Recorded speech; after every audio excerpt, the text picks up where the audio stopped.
Hi viewers, welcome to our channel. ప్రస్తుతం మనతో ఉన్నారు హైకోర్టు సీనియర్ అడ్వకేట్ అలాగే పొలిటికల్ అనలిస్ట్ గోశాల శ్రీనివాస్ గారు. నమస్తే సార్. నమస్కారం అండి. ఆంధ్రప్రదేశ్ రాష్ట్రంలో ఎదురు చూస్తున్నటువంటి ఆ కౌంటింగ్ డే కంప్లీట్ అయిపోయింది. ఫైనల్గా కూటమి అధికారంలోకి వచ్చింది. జగన్మోహన్ రెడ్డి గారు చేసినటువంటి పనులు కావచ్చు, మొట్టమొదటిసారి సీఎంగా ఆయన చేసినటువంటి కార్యక్రమాలు, తీసుకొచ్చినటువంటి సంస్కరణలు ఇవేవి ప్రజలు లెక్కలోకి తీసుకోలేదా? లేదు అంటే అంత దారుణమైన ఓటమి గల కారణాలు, లేదు కూటమి గెలుపు గల కారణాలు అంటే ఏం చెప్తారు సార్? మన దేశంలో ముఖ్యంగా ఎన్నికలు అనేప్పటికీ, అంటే సార్వత్రిక ఎన్నికలు, ఈ ఎన్నికలు అనేప్పటికీ అధికారంలోకి వచ్చేటువంటి వ్యక్తుల యొక్క ప్రాథమిక పరీక్ష.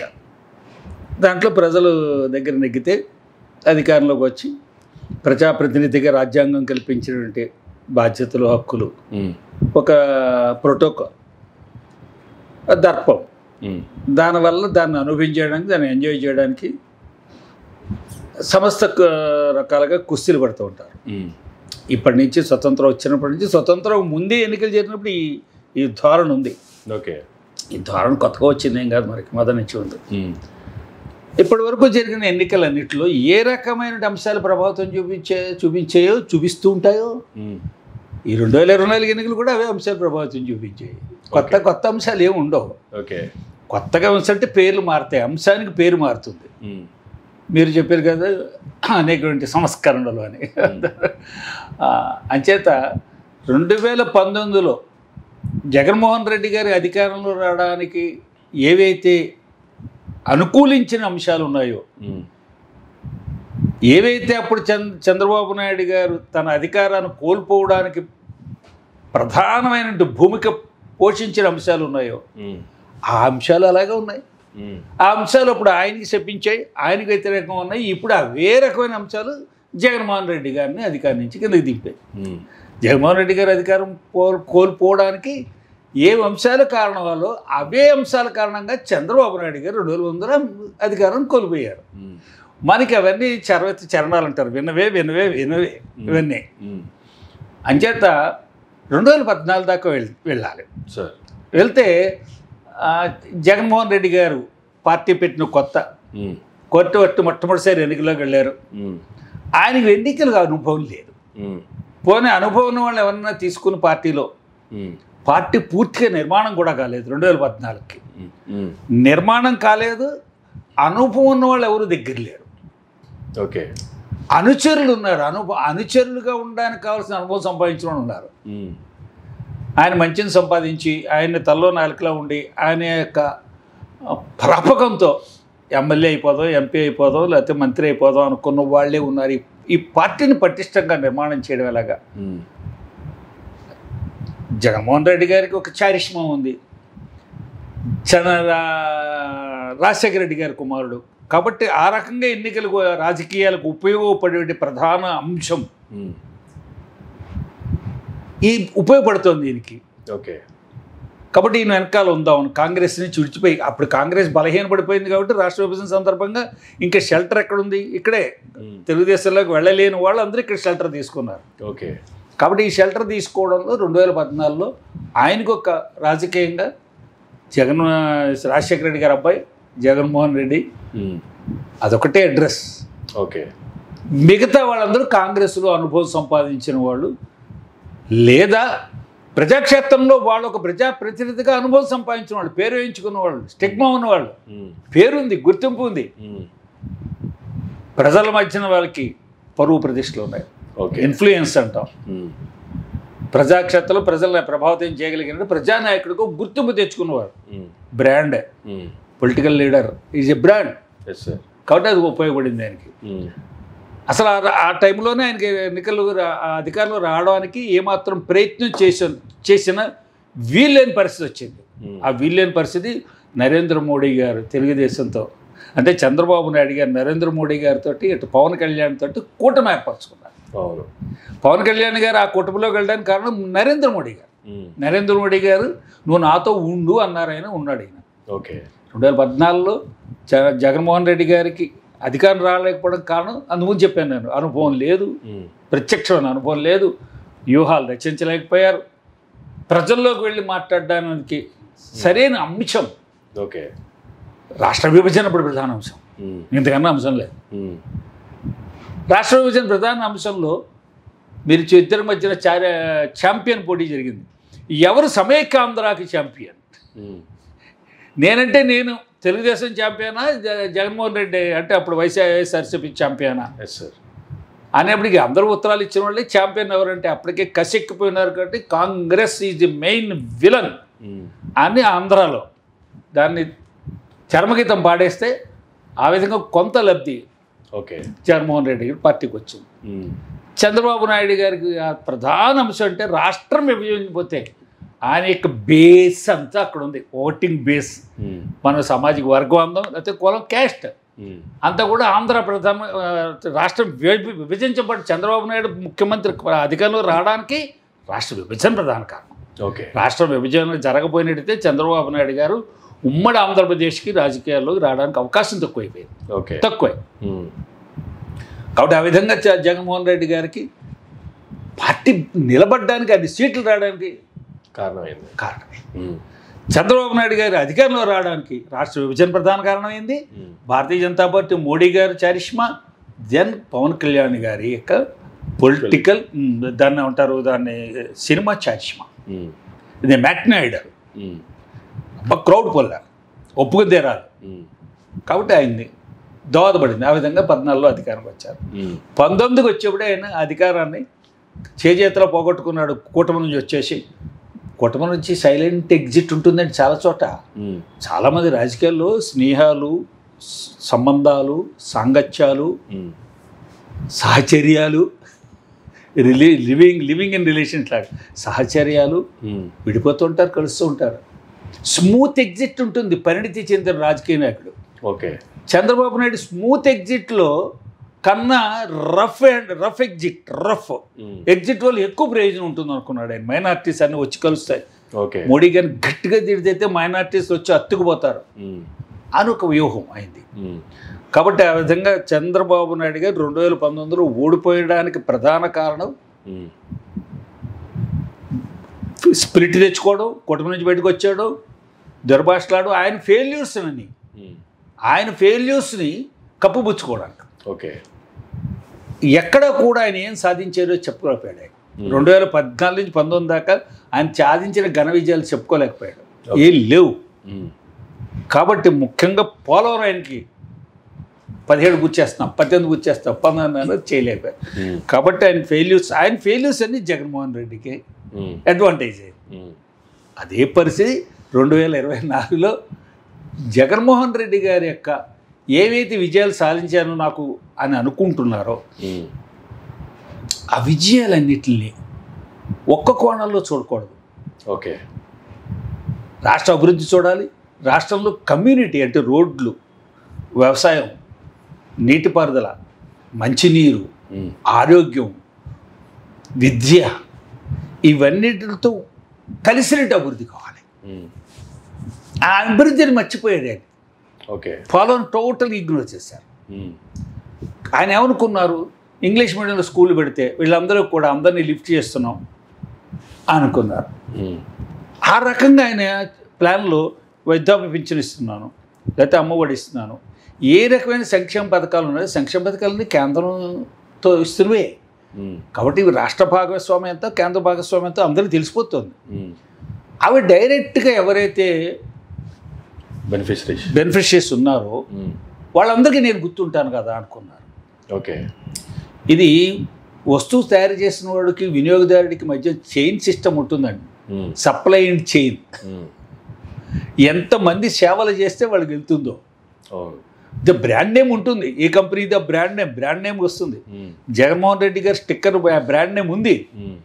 కానీ ఎన్నికల్ని ఫేస్ చేస్తున్న వాళ్ళు ప్రతినిధులు, ప్రజాప్రతినిధులుగా ఎమ్మెల్యేకి ఫేస్ వాల్యూ లేకుండా చేయకపోతే ఎలాగా? జగన్మోహన్ రెడ్డి గారు ఆయన పార్టీలో ఎమ్మెల్యేలకి, మినిస్టర్లకి ఫేస్ వాల్యూ నిల్. నా ఫేస్ వాల్యూతో వాళ్ళు నెగ్గుతున్నారు అనుకున్నారు. ఎన్టీ రామారావు అన్నారు, నేను చెప్పు నుంచోబెట్టినా నెగ్గుతారని. అక్కడ కాంగ్రెస్ మీద విరక్తి, కాంగ్రెస్ మీద విపరీత విరక్తి. ఆయన మ్యాట్నాయిడల్, కృష్ణుడు, రాముడు, ఆయనకున్న చారిష్మా. కాబట్టి ఆయన చెప్పుకోవడం నెగ్గుతుంది అన్నది ఆయనకి చెల్లింది. ఓకే. అందరికీ చెల్లదు, నా చెప్పు నుంచో పెడితే చెల్లుతున్నా అన్న మాట చెల్లదు.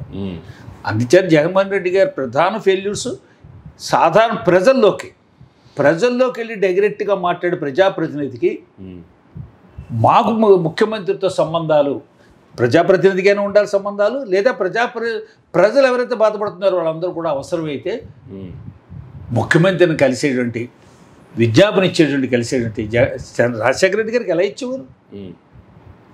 పబ్లిక్ మీటింగ్, లేదా దాన్ని ఏదో ఒకటి అనండి, ములాఖత్ అనండి, పబ్లిక్ మీటింగ్ అనండి, ఆ రకమైన ఏర్పాటు ఇది. పోనీ వీళ్ళకైనా ఇస్తే, మంత్రులకైనా ఎక్కడికైనా ఇస్తే, వీళ్ళు ఈ మెమోరాండం కానీ, ఈ రిప్రజెంటేషన్ కానీ, ఈ వాళ్ళు దాఖలు చేసుకునే అర్జీలు కానీ సంతకం పెట్టి డేట్ వేసి ఎవరికి రిఫర్ చేస్తారు, ఎక్కడ ఇమ్మీడియట్గా అమ్మో మంత్రి గారి దగ్గర నుంచి వచ్చిందని ఎమర్జెన్సీ అర్జెంట్ అన్న దాని మీద ఎక్కడ ఉందా? వీరి మాట వినేవాళ్ళు లేరు, దాన్ని పట్టించుకునే వాళ్ళు లేరు. వీళ్ళు ఎవరికి ముఖ్యమంత్రి దగ్గర కూడా దాన్ని తీసుకోలేరు. ఓకే. ఎమ్మెల్యే గారు మెసేజ్ చేస్తే కూడా మెసేజ్ చదవరు, వాట్సాప్ మెసేజ్ చదవరు, రెగ్యులర్ మెసేజ్ చదవరు, ఫోన్ కాల్ అయ్యారు, కమ్యూనికేషన్ కట్. ఈ విధంగా తన ప్రణాళికలు తను అమలు చేసేది అందరికీ వాళ్ళు తృప్తి ఉన్నట్టయితే, ఇదిగో ఎమ్మెల్యే గారు ఇక్కడ నాకు అన్ని చేశారు. ప్రజాక్షేత్రంలో ప్రజల్ని మన్ననలు పొందగలిగిన ప్రజాప్రతినిధి ఉన్నప్పుడు మాత్రమే నీ పార్టీ అధికారంలోకి వస్తుంది. ఓకే. కానీ ప్రజాప్రతినిధికి డైరెక్ట్గా ముఖ్యమంత్రితో యాక్సెస్ ఉందా, లేదంటే ప్రజలతో అయితే యాక్సెస్ ఉంది కదా ఎలాగూ, కానీ ప్రజలతో యాక్సెస్ లేకపోతే ప్రజలందరినీ కూడా పంపించారు కదా, గడప గడపకి వెళ్ళాలన్నారు, మీరు ప్రజలతో కలిసి ఉండాలన్నారు, ప్రజలతోనే ఉండాలి అన్నారు. దాదాపుగా 1.5 year ప్రజలతోనే కలిపి తిప్పారు. కానీ వీళ్ళు చేసినవి ఏవి కూడా ప్రజలకి రావా, లేదంటే ఓన్లీ ఎమ్మెల్యేకి ముఖ్యమంత్రికి కనెక్షన్ ఖచ్చితంగా ఉంటేనే ఇది ఇక్కడ వరకు చేరితేనే వస్తుందా? ప్రజాప్రతినిధికి సేవ్ ఉండాలి అధికారుల మీద, పరిపాలన మీద. ఓకే. గుడ్ మార్నింగ్ చెప్పడానికి వెళ్ళినప్పుడు, విధుల్లో తిరుగుతున్నప్పుడు ఎలా ఉందంటే కరెంట్ రావట్లేదు 2 రోజులు నేను చెప్తే అందరిలోనూ వచ్చి కరెంట్ రావట్లేదు చూడు, అప్పటికప్పుడు రిస్టోర్ చేయించగలిగారా? అప్పుడప్పుడు నాలా శాంక్షన్ చేయగలిగారా? ఇళ్ల స్థలాలు వీళ్ళు పంచుకుంటూ వెళ్ళారు, వాళ్ళు తయారు చేస్తే ఎమ్మెల్యేలు అలా అక్కడ ఉండమన్నారు, ఏ స్థలం ఎవరిదో, ఆ పత్రాలు మాత్రం వీళ్ళు డిస్ట్రిబ్యూట్ చేశారు అంతే. బట్వాడా గుమస్తా, బట్వాడా కాదు కదా ఎమ్మెల్యే, ఒక మీటింగ్ పెట్టి ఆ మీటింగ్లో ఇవ్వగలిగారా? ఒక పార్టీకి పరువు కానీ, లేదా ప్రభుత్వం యొక్క పని గవర్నెన్స్ మూలమైన వ్యక్తిగా ప్రజాప్రతినిధిని ఎక్స్పోజ్ చేయగలిగి ఉండాలి. లేదు కదా.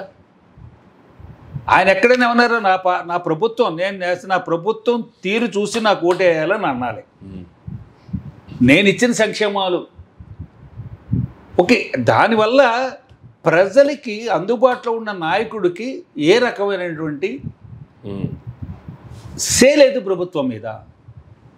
కానీ ఎలక్షన్స్కి ముందు చూసుకుంటే మా ఎమ్మెల్యేగా ఎవరుంటే మాకేంది, మా సీఎంగా ముఖ్యమంత్రి జగన్మోహన్ రెడ్డి ఉండాలి అనేటువంటి బాగా నడిచింది కదా ప్రజల్లో నడుస్తుందని చెప్పారా ప్రచారం? అది ఓన్లీ ప్రచారమేనా? ఆ ప్రచారమే. వాళ్ళకి తెలియదండి, వాళ్ళకి చిన్న సమస్యలు ఎక్కువ ఉంటాయి, మీరు ఇచ్చే కన్నా చిన్న సమస్యలు ఎక్కువ ఉంటాయి. ఓకే. ల్యాండ్ కబ్జా అయిపోయింది, ఎవరో ఆక్యుపై చేశారు, లేకపోతే మా ల్యాండ్ ఇవ్వట్లేదు, ఆ రైతు మగతా ఇవ్వట్లేదు, లేదా పోలీస్ స్టేషన్లో అరెస్టులు జరిగాయి, పోలీసు వాళ్ళు అరెస్ట్ చేశారు, వాడెవడో నా ఇల్లు నాది పాకలు ఉన్నట్టయితే ఆ మధ్యలో కవర్ చెప్పారు, స్థలం కొనుక్కుందంటే ఎవడో ఇల్లు కట్టుకోలేట అనంతపూర్ రాయలసీమ, ఎవరో వచ్చేసి వైసీపీ కార్యకర్త అక్కడ రాట్లు వేసేసి షెడ్ వేసేసాట. కలెక్టర్ గారి దగ్గరికి వెళ్తే అవ్వలేదు పని, పోలీస్ స్టేషన్కి వెళ్తే అవ్వలేదు పని.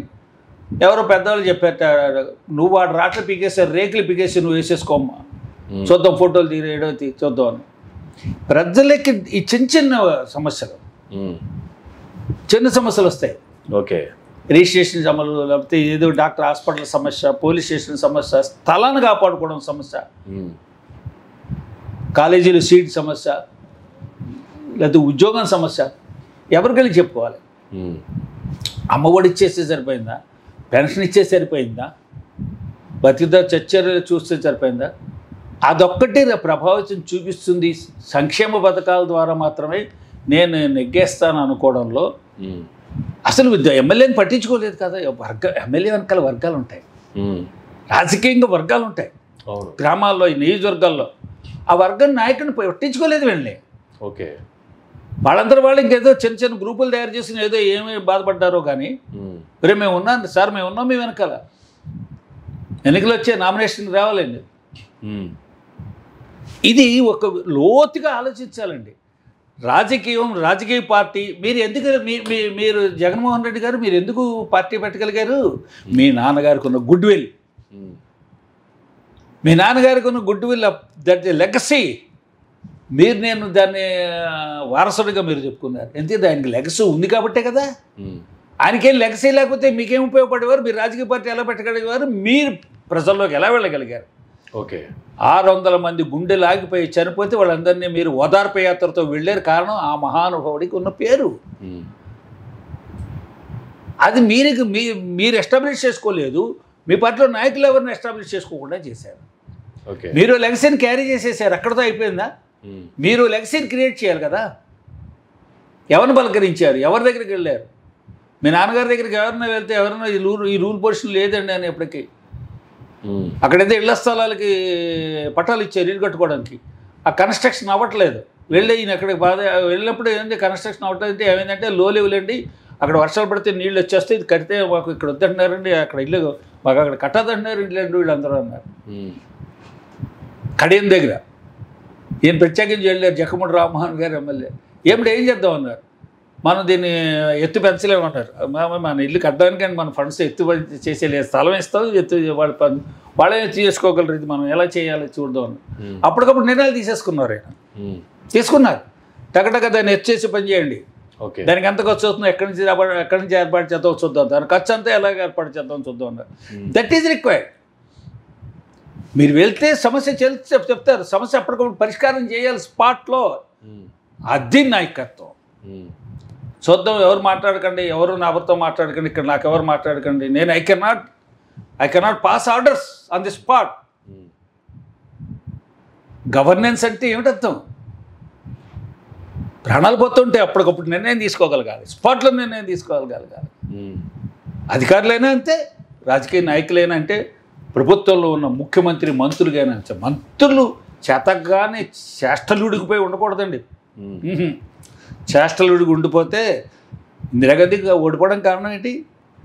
మిగతా వాళ్ళందరూ కూడా చేష్టలుడిపోయి ఆవిడ యొక్క మహారాణిగా ఉండేది ఆవిడ. అలాగుంటే ప్రజాక్షేత్రంలో నాయకుడు అన్నవాడు ఎదురు తిరగలేకుండా అధికారులు పిలిపించి కొవ్వు పనులు చేయించి అతను ఆర్డర్స్ వేయగలిగి ఉండాలి. కమాన్. బాధితుల్లో అతను బాధితులే కనపడిపోయాడు నాకు ఎవరన్నా గుడ్ మార్నింగ్ యాత్రలో. కేతిరెడ్డి గారు చాలామంది ఎవరైతేనే చాలా చోట్ల తిరిగారు. ఏమయ్యా నువ్వు ఇలాగ ఆక్యుపై చేసి కట్టుకున్నావు, వీళ్ళు పక్క వాళ్ళు కంప్లైంట్ చేస్తారు, ఇది ఆక్యుపై చేసి కట్టేసారు సార్, రోడ్డు ఎలా సైకిల్ స్కూటర్లు అట్లయితే సార్, ఏమో ఇలా ఆక్యుపై చేసి కట్టేస్తున్నాడు అంటే, ఇలా ఆక్యుపై చేసి కట్టేస్తుంటే ఆక్యుపై చేసి కట్టే మరి మా బాత్రూమ్ లేదండి ఇలా అనేవాడు. చూడు తీసే ఎలా కాదని వెళ్ళిపోయేవారు. అంతేకాని స్పాట్లో కమాన్ కట్ చేయండి, remove it, restore the road occupy చేసి కట్టారు, నో రెస్టోర్ ది రోడ్. అలాంటి ప్రయత్నాలు జరగలేదంటారా? అస్సలు లేదు. ప్రజాప్రతినిధులకు నియోజకవర్గంలో తిరిగితే ప్రజలు తీసుకొచ్చేటువంటి ఏదైతేనంటే వాళ్ళ సమస్యలు ఉన్నాయో స్పాట్లో పరిష్కారం జరగలే. ఇప్పుడు అవే ఇంత ఘోర పరాజయానికి గల కారణాలా? ఒక అంశం ఇదో వన్ ఆఫ్ ద మేజర్ అంశాలు ఇటువంటి అంశం. అసలు ప్రజలకి ఇంకేమి కావాలి? ఈ కేవలం నువ్వు డబ్బు పంపించే డబ్బేనా? ఇంకేమైనా ఉన్నాయా? ప్రజా జీవితాన్ని ప్రభావితం చేసే అంశాలు ఇంకేమైనా ఉన్నాయా? అంశాలు పరిపాలన యొక్క చట్టంలోకి వస్తాయా? డబ్బులు వితరణ చేయడమే పరిపాలన చట్టంలో ఉందా? గుడ్ గవర్నెన్స్ అంటే సంక్షేమ పథకాలంటే డబ్బు ఇచ్చేయడమే, డబ్బే, అదొకటేనా? అంటే ఇక్కడ నాట్ ఓన్లీ డబ్బు కదా, సంక్షేమ పథకాల ద్వారా ఎటువంటి పథకాలు కావాలో ఇస్తున్నారు. వాటితో పాటే విలేజ్ సెక్రటేరియట్లు వచ్చినాయి, వాలంటీర్ వ్యవస్థ వచ్చింది, నాడు నేడు స్కూల్స్ ద్వారా విద్యా వ్యవస్థలో మార్పులు తీసుకొచ్చారు, మెడికల్ కాలేజీలు వస్తుండే, పోర్ట్లు వస్తుండే. ఇవన్నీ అభివృద్ధి కింద కావచ్చు, లేదంటే ప్రజల సంక్షేమం కింద నిత్య పరిపాలన జరగడం అనేది. కుర్రాడు మా ఇంట్లో ఉన్నాడు, 6 ఏళ్ళ కుర్రాడు, 5 ఏళ్ళు నువ్వు జనరల్ సార్వత్రికంగా వచ్చాడు, 11 ఏళ్ళ వయసు అయ్యాడు. వాడు ఆ పెరుగుదల స్వతహాగా పెరిగేది, అది ప్రకృతి సిద్ధంగా పెరుగుదల. ఆ పెరుగుదల కూడా నేను తండ్రిగా నా విజయం. వీడు 5 ఏళ్ల క్రితం ఇంత పొట్టుగా ఉండేవాడు, ఇప్పుడు 6 ఏళ్ళు ఎప్పటికి 5 అడుగులు వచ్చాడు. వీడు బరువు పెరిగాడు, వీడు కొంచెం ఒళ్ళు వచ్చింది, సహజమైన పెరుగుదల ఇది. పన్నులు వసూలు చేస్తున్నారు, సహజమైన పరిపాలన ఉంటుంది, సహజమైన మార్పులు వస్తుంటాయి. రోడ్లు ఎక్కడ 5 ఏళ్ళు జరిగితే జగన్మోహన్ రెడ్డి చంద్రబాబు నాయుడు ఎప్పుడు రోడ్లు అధ్వానంగా ఉన్నంటే చంద్రబాబు నాయుడు ఏం చేశాడంటే, ఎన్నాళ్ళు చెప్తావా అన్నాను నేను. 3 నెలలు, 4 నెలలు, 5 నెలలు, ఏడాది, నువ్వు ఎన్నికలు వచ్చే వరకు కూడా అదే పాట. చంద్రబాబు నాయుడు కారణం, చంద్రబాబు నాయుడు కారణం. మీరు రోడ్ ట్యాక్స్ వసూలు చేయట్లేదా, హౌస్ ట్యాక్స్ వసూలు చేయట్లేదా? ఇన్ని ట్యాక్స్లు వసూలు చేస్తూ ప్రజల్ని ట్యాక్స్ల మధ్య నొక్కేసి అభివృద్ధి కనపడలేదు. లారీ వెళ్తూ వాగులోంచి వెళ్తుందో, లారీ రోడ్డు నుంచి వెళ్తుంటే ఒకప్పుడు రోడ్డు ఉండేది, ఇది వాగయింది. ఇప్పుడు ప్రజలు నిన్ను వేసే ప్రశ్నలన్నీ ఇవే. దానికి సమాధానం చెప్పడానికి లేకపోతే సమస్యతో వచ్చే కోపం ఈగో వల్ల పెరుగుతుందండి. ఓకే, మీ సమస్య వినడానికి చెప్పడానికి ఎవరు లేడని కదా ఈ సంగతి చెప్తానంటారు మీరు. మీ సమస్య విన్నానుకోండి, అయిపోతుందమ్మా, నీళ్ళు అన్నీ దిగట్లేదు కదా, రోడ్డు కట్ అయిపోయింది, ఇక్కడ ఆ కాలువ ఒకటి కట్ అయిపోయింది, దీంట్లో పడిపోతుంది, చెరువు ఒకటి కట్ అయిపోయిందమ్మా, ఈ చెరువు బాగు ఏం చేస్తాను, ఆ కాలువ బాగా బాధ్యం అయిపోతే ఇది కూడా బాగిపోతుంది, ఒక్కసారి ఒప్పు పట్టాలి. మరి నువ్వే అందరికీ చెప్పాలన్నప్పటికీ కొంచెం ఆహ్వం దెబ్బతింది, తగ్గుతుంది. ఏమంటే సఫర్ అయిన వాడికి, వాడి మాట వినని వాడు ఉంటే సఫర్ అంటే బాధ ఏదైతే ఉందో, సమస్య ఏదైతే ఉందో, సమస్యకి జోడింపు ఏంటంటే నన్ను పట్టించుకోరా అన్న ఉంటుందండి. ఆత్మాభిమానం, దాన్ని అహం అనండి, ఎగువ అనండి, ఆత్మాభిమానం అండి. మనిషిని పట్టించుకోకపోతే, పలకరించకపోతే ఒక పూట పస్తుంటాను తప్ప ఆత్మాభిమానం చంపుకోనే రకాలు ఉంటారు. చాలా కారణాలు ఉన్నాయి. రోడ్డు తవ్వండి ఎక్కడెక్కడండి, అసలు రోడ్డు వేసిన ఎక్కడైనా ఉంటే దాని కిందంతా స్టాండే. 2019లో జగన్మోహన్ రెడ్డి గారు గెలిచినప్పుడు కూడా చంద్రబాబు నాయుడు గారికి కూడా ఇదే ప్రాబ్లం, ఇదే చెప్పుకొచ్చారు. కార్యకర్తలకు కావచ్చు, లీడర్లకు కావచ్చు, నాయకుడికి కావచ్చు, కనెక్షన్ లేదు అనేసి. ఆ తర్వాత ఆయన జన్మభూమి కమిటీల వల్లే ఓడిపోయాం అనేటువంటి బహిరంగంగానే ఒక కామెంట్ కూడా చేశారు. వాళ్ళ యొక్క దాన్ని ఏమంటారు, ఐ హ్యాండెడ్నెస్, వైపరీత్యం. అసలు మామూలుగా ఎవరు మాటలు వినేవారు కాదు వాళ్ళు. అంతా మాదే రాచరిక వ్యవస్థ. ముఖ్యమంత్రి మావాడు, మా పార్టీ, మేము అలా రెచ్చిపోయారు మొత్తం. అతను ఎప్పుడు చంద్రబాబు నాయుడు ఓడిపోయినా అతను వర్గం యొక్క వైషమ్యం అంటారు, దాష్టికాలే. ఎప్పుడు నెగ్గినా మైనస్ ఓట్లతోటి నెగ్గారు. ఎన్టీ రామారావు పార్టీ పెట్టినా నెగ్గడం కారణం కాంగ్రెస్ మీద విపరీతమైన వ్యతిరేకత వచ్చింది ప్రజల్లో. 5 సంవత్సరాల్లో 6 ముఖ్యమంత్రులు, అంటే 5 ఇంచుమించుగా ముఖ్యమంత్రి. అసలు కాంగ్రెస్ పూర్తిగా నిర్వీర్యం అయిపోయింది, శక్తిహీనం అయిపోయింది. ఆ టైంలో ఆయన వచ్చాడు, లెక్కి సరిగ్గా టైంలో వచ్చాడు కాబట్టి ఎవరి నుంచి పెట్టినా ఎన్టీ రామారావు వచ్చారు కాబట్టి ఆయన ఎన్టీ రామారావు పరిపాలన, రాముడు కృష్ణుడు అన్నీ చూసేసాం కాబట్టి ఈయన అలాగే ఉంటుంది పరిపాలన ఓటేశారు. మళ్ళీ ఇమ్మీడియట్గా నెక్స్ట్ ఓడిపోయాడు ఆయన. మామూలు కాదు. మళ్ళీ కాంగ్రెస్ నెగ్గింది. మళ్ళీ నెక్స్ట్ ఎలక్షన్స్ వచ్చాయి, ఈయన నెగ్గాడు. ఈ నెగ్గితే తర్వాత వెంటనే వెనుపోటు అనుకోండి, 1 ఏడాది 2 ఏళ్లలో వెనుపోటు. మళ్ళీ చంద్రబాబు నాయుడు గారు సొంతంగా ఎక్కడ నెగ్గలేదే, కూటమితోటే నెగ్గాలి. 2004 ఓడిపోయాడు, 2009 ఓడిపోయాడు, 14 మళ్ళీ కూటమిలో నెగ్గాడు. జనరల్గా చూసుకుంటే 10 సంవత్సరాలు జనరల్గా ఇంతకుముందు కాంగ్రెస్ గెలిచినా, టీడీపీ గెలిచినా, అప్పుడు ఎన్టీ రామారావు గారు వచ్చినప్పుడు నెక్స్ట్ ఆయన సడన్ గా వచ్చారు, నెక్స్ట్ ఓడిపోయారు. అసలు ఓడిపోకూడదు. అంత ఇక్కడ కూడా ఒక 10 సంవత్సరాలు గవర్నమెంట్ అయితే చూస్తూ ఉన్నాం రెగ్యులర్ గా. ఈవెన్ తెలంగాణలో కూడా 2 సార్లు కేసీఆర్ గారు ఫామ్ చేశారు, 3సారి రేవంత్ రెడ్డి గారు మళ్ళీ కాంగ్రెస్ పార్టీ. 2సారి ఫామ్ చేయడం కారణం చంద్రబాబు నాయుడు గారు కాంగ్రెస్ తో పొత్తు పెట్టుకుని ఇక్కడ తెలంగాణలో పోటీ చేయడంతో మంచి పాయింట్, మంచి ట్రంప్ కార్డు దొరికింది కేసీఆర్ కి. లేకపోతే ఓడిపోయేవాడు ఆయన. ఇక్కడికి వచ్చి కాంగ్రెస్ తో పొత్తు పెట్టుకుని చంద్రబాబు నాయుడు మళ్ళీ అధికారాన్ని చెలాయిస్తాడా, అమరావతి నుంచి పరిపాలన సాగిస్తాడా? మనకి ఈ చంద్రబాబు నాయుడు కావాలా? ఆంధ్ర రాజకీయాలు ఇక్కడ మనకు కావాలా? కాంగ్రెస్ కూడా చాలా రియలైజ్ అయింది కదా, చంద్రబాబు నాయుడుతో పొత్తు పెట్టుకోకపోతే 2018లో కాంగ్రెస్ వచ్చి ఉండేది అని వాళ్ళందరూ అభిప్రాయం. బికాజ్ తెలంగాణకి నెంబర్ 1 పద్ధతి అంటే చంద్రబాబు నాయుడు చూపిస్తారు ఇక్కడ రాజకీయంగా. హైదరాబాద్ డెవలప్ చేసేంటే మీ ఆస్తులు డెవలప్ చేసుకున్నారు. తర్వాత ఇక్కడ హైదరాబాద్ డెవలప్ అవ్వడం ధనం ఎవరిది, నిధులన్నీ ప్రజలవి, అంతే కదా. సిస్టమ్ ఉంది మనకి, అభివృద్ధి నేచురల్ ఫినామినా డెవలప్మెంట్ అది. రాష్ట్రానికి రాజధాని కాబట్టి ఆటోమేటిక్గా ఇవాళ సొంతంగా ఇప్పుడుదా 200 సంవత్సరాల క్రితం నుంచి దీనికి ఒక స్వరూపం ఉంది, చరిత్ర ఉంది. ఒక సిటీ అనేది దేశంలో పేరెన్నికైన సిటీ. హైదరాబాద్ హౌస్ అని అనేవారు ఢిల్లీలో. అబ్బాయి Hyderabad is not an ordinary city. Quli Qutub Shah నిర్మించాడని చెప్పి అందరికీ చరిత్ర చెప్పాల్సి వచ్చింది ఈయన నాదన్నప్పుడు. అంచేత 2018లో తెలంగాణలో చంద్రబాబు నాయుడు అడుగు పెట్టడం, కాంగ్రెస్తో పొత్తు పెట్టుకోవడం వల్ల కాంగ్రెస్కి అడ్వర్స్ సిచ్యువేషన్ వచ్చింది, కేసీఆర్కి అడ్వాంటేజ్ వచ్చింది సెకండ్ టైం ఓవర్లోకి రావడానికి. ఆయన బూచి చూపించాడు, చంద్రబాబు నాయుడు బూచి వచ్చేసాడు. అంచేత మొన్న ఏం చేశాడు, ప్రత్యక్షంగా ఓపెన్గా కాంగ్రెస్ మద్దతు ఇచ్చాడు.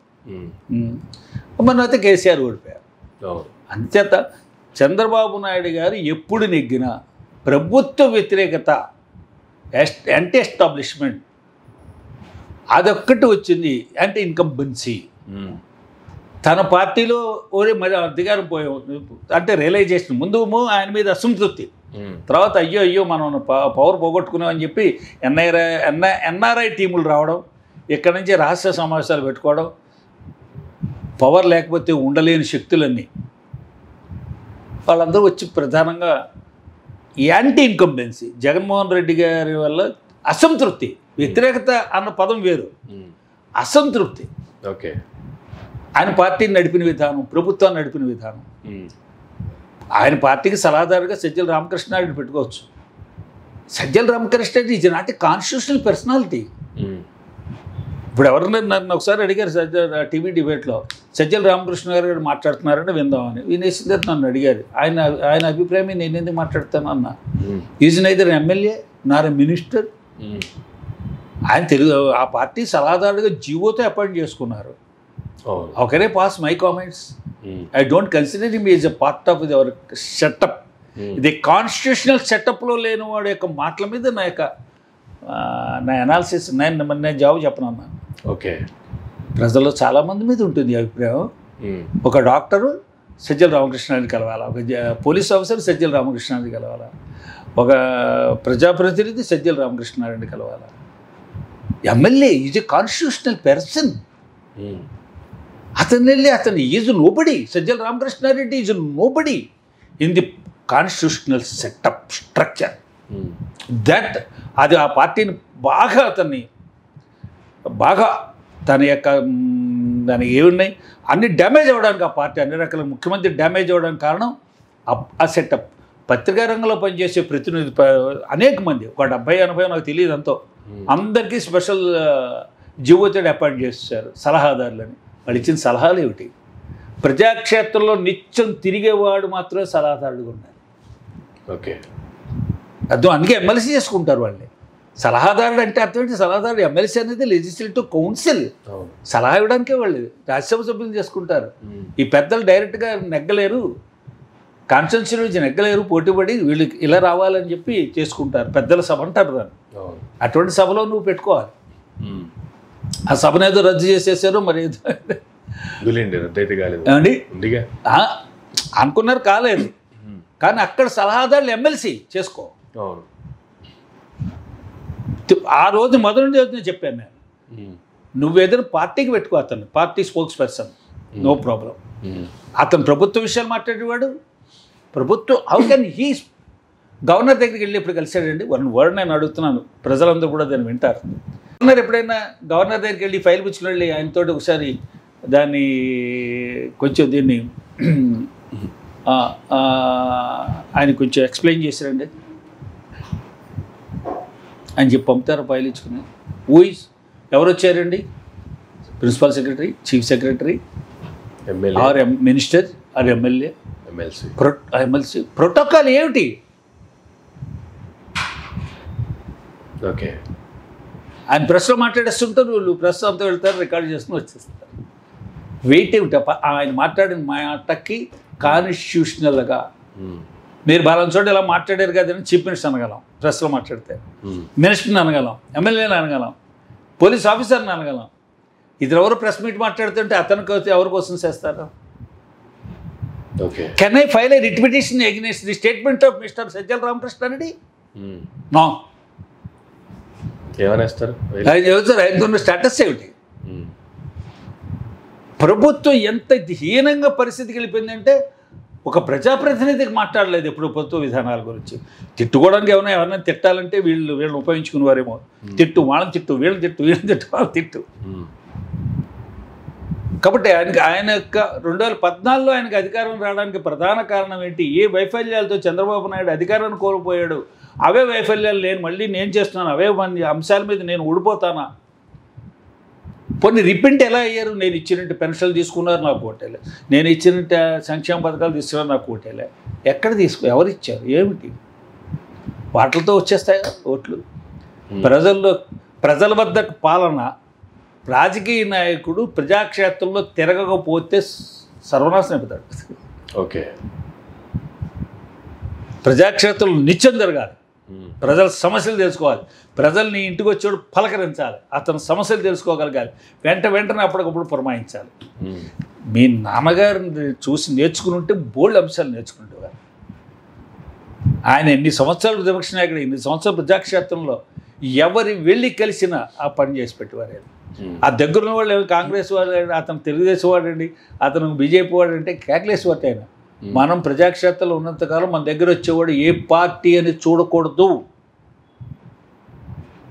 కానీ వీళ్ళు కూడా అలాగే చేశారు కదా, పార్టీలు లేకపోతే వ్యక్తులు, కులాలు, మతాలు అని లేకుండా ప్రతి ఒక్కరికి సంక్షేమం అందిస్తున్నాము అనేటువంటి యాంగిల్లోనే మాట్లాడారు. ఆ సంక్షేమం వచ్చేప్పటికి ఇంకా అసలు ఎలా వస్తాయి? ఇల్లు లేని వాళ్ళకి ఇల్లు ఇస్తూ ఉంటారు. దాంట్లో తెలుగుదేశం వాడా, కాంగ్రెస్ వాడా, బీజేపీ వాడా ఎలా చూస్తారు? వృద్ధ మహిళలందరికీ బస్సు ఎక్కించే ఉన్నారండి. తెలుగుదేశం మహిళ, కాంగ్రెస్ మహిళ, టీఆర్ఎస్ మహిళ, బీజేపీ మహిళ అని ఎలా చూస్తారు? ఓకే, కాబట్టి ఒకసారి మోడీ గారు ఒక విషయం చెప్తూ ఉంటారు, ఎన్నికల దాకానే రాజకీయాలు, ఎన్నికల తర్వాత ప్రధానమంత్రి నేను ప్రజలందరూ సమానం. మీరు జగన్మోహన్ రెడ్డి గారికి ఆయనకి రెవెన్యూ లోటుగా 10,000 కోట్ల రూపాయలు ఇచ్చేసేటప్పటికి తెలుగుదేశం వాళ్ళు అరిచారు. అదే రాష్ట్రం 10,000 కోట్ల రూపాయలు రాష్ట్రానికి ఇచ్చారు. రాష్ట్రం రెవెన్యూ లోటు రాష్ట్ర ఖజానాకి వస్తుంది. ప్రభుత్వం ఉంది మంది. జగన్ పరిపాలిస్తున్నాడా, చంద్రబాబు నాయుడు పరిపాలిస్తున్నాడా అని ఎలా ఆలోచిస్తాం? రాజశేఖర రెడ్డి గారి దగ్గరికి వెళ్ళి, మోడీ గారి దగ్గరికి వెళ్ళి రాజకీయాలు మాట్లాడితే ఒప్పుకోరు కదా ఆయన. అయిపోయింది ప్రధానమంత్రి హౌస్కి వచ్చావు, ప్రధానమంత్రి దగ్గరికి వచ్చావు ఆఫీస్కి, నీ అర్జీ ఏమిటి, నీ రిప్రజెంటేషన్ ఏమిటి, ఏం కావాలి, ఏం చేయాలి అన్నీ చూసి చెప్తాను అంతే. ఓకే, తీసుకెళ్ళి అక్కడ జగన్మోహన్ రెడ్డి గారిని అరెస్ట్ చేసాను, లోపల వేసేయండి అంటే దట్ మ్యాటర్ ఇస్ డిఫరెంట్. కానీ రాష్ట్రం విడిపోయిన తర్వాత 2014 అప్పుడు మళ్ళీ ఇటువంటి కూటమి ఫామ్ అయింది. మోడీ గారు పవన్ కళ్యాణ్ గారిని కలుపుకొని కావచ్చు, చంద్రబాబు నాయుడు గారిని సపోర్ట్ చేయడం కావచ్చు. అప్పుడు టీడీపీ అధికారంలోకి వచ్చింది, కూటమి. 2019 జగన్మోహన్ రెడ్డి గారు వచ్చారు, 2024 మరలా కూటమి. అంటే ఇట్లా 5 yearsకి ఒకసారి ఇలా మారుతూ ఉంటే రాష్ట్రం అభివృద్ధికి దోహదపడతాయి అంటారా, లేదు తమిళనాడు తరహా పాలిటిక్స్ ఇక్కడ చూస్తున్నామంటారా? అది కూడా మంచిగా శాశ్వతంగా ఒకళ్ళు ఉండడం కూడా ప్రజలకి ప్రజాస్వామ్యంలో కొత్త ఓటర్లు వస్తారు, కొత్త పరిశీలిస్తారు, కొత్త మార్పులు వస్తాయి. ప్రశ్నిస్తారు కదా, ప్రశ్నించేప్పుడు జవాబు దొరకకపోతే ఓడిస్తారు. మళ్ళీ అతనికి ఎందుకు ఓటేస్తారు? అతనిలో పొరపాటు చేస్తే పరిపాలన సరిగ్గా లేకపోతే ఓడిస్తారు. అది ఉండాలి, అది చెక్స్ అంటారు, చెక్స్ అండ్ బ్యాలెన్సెస్ ఉండాలి. ఓకే, మీరు ఇందాక పడేసినట్టు జగన్మోహన్ రెడ్డి గారు ఓడిపోవడానికి అంశాలు ప్రధాన అంశం ఇంకోటి ఉందండి. తెలుగు ప్రతిపక్ష నేతలు లేవనెత్తిన అనేక ప్రశ్నలకి జవాబులు ఇవ్వలేదు. ఓకే, ల్యాండ్ టైటిలింగ్ యాక్ట్ మీద సరిగ్గా మాట్లాడలేదు. ఓకే, నేను జగన్మోహన్ రెడ్డి గారి పార్టీ కాదు, జగన్మోహన్ రెడ్డి గారి పార్టీలో సలహాదారుని కూడా కాదు. ఏ విషయమైనా ఒకసారి ప్రశ్న లేవనెత్తితే ఆ ల్యాండ్ టైటిలింగ్ యాక్ట్ యొక్క ప్రయోజనం ఏంటి, నీతి ఆయోగ్ ఎందుకు అటువంటి యాక్ట్ తెమ్మంది, అటువంటి అకౌంట్స్, దాని ద్వారా ప్రభుత్వం దగ్గర ఉన్న ఏ అకౌంట్స్, ల్యాండ్ అకౌంట్స్ ఉంటాయి, ప్రభుత్వం దగ్గర ఉన్న అకౌంట్లో ప్రభుత్వ భూములు ఎన్ని, దేవాలయ భూములు ఎన్ని, ఇరిగేషన్ భూములు ఎన్ని, డిఫెన్స్ భూములు ఏమైనా ఉన్నాయా, యూనియన్ ఉంటాయి, యూనియన్ గవర్నమెంట్ ల్యాండ్ అంటారు, యూనియన్ ల్యాండ్స్ ఏమైనా ఉన్నాయా, రైల్వే ల్యాండ్స్ ఏమైనా ఉన్నాయా, ఇవన్నీ అకౌంట్లు ఉండాలి. ఈ అకౌంట్ సరిగ్గా లేవు. ఓకే, మా తాతగారి పేరు మీద, మా ముత్తాతగారి పేరు మీద ల్యాండ్స్ ఉన్నాయి, తరిపేంతో పంచుకోలేదు, ఉద్యోగాలు ఇచ్చాయి, ఎక్కడికి వెళ్ళిపోయారు అందరూ, అవన్నీ కబ్జాల్లో ఉన్నాయి, టైటిల్ లేదు వాళ్ళకి. వాళ్ళందరూ కొనుక్కోవాళ్ళు అమ్మదాళ్ళు అన్నీ అయిపోతుంటాయి. కానీ మెయిన్ టైటిల్ ఎక్కడుంది అది పట్టుకోవాలి కదా.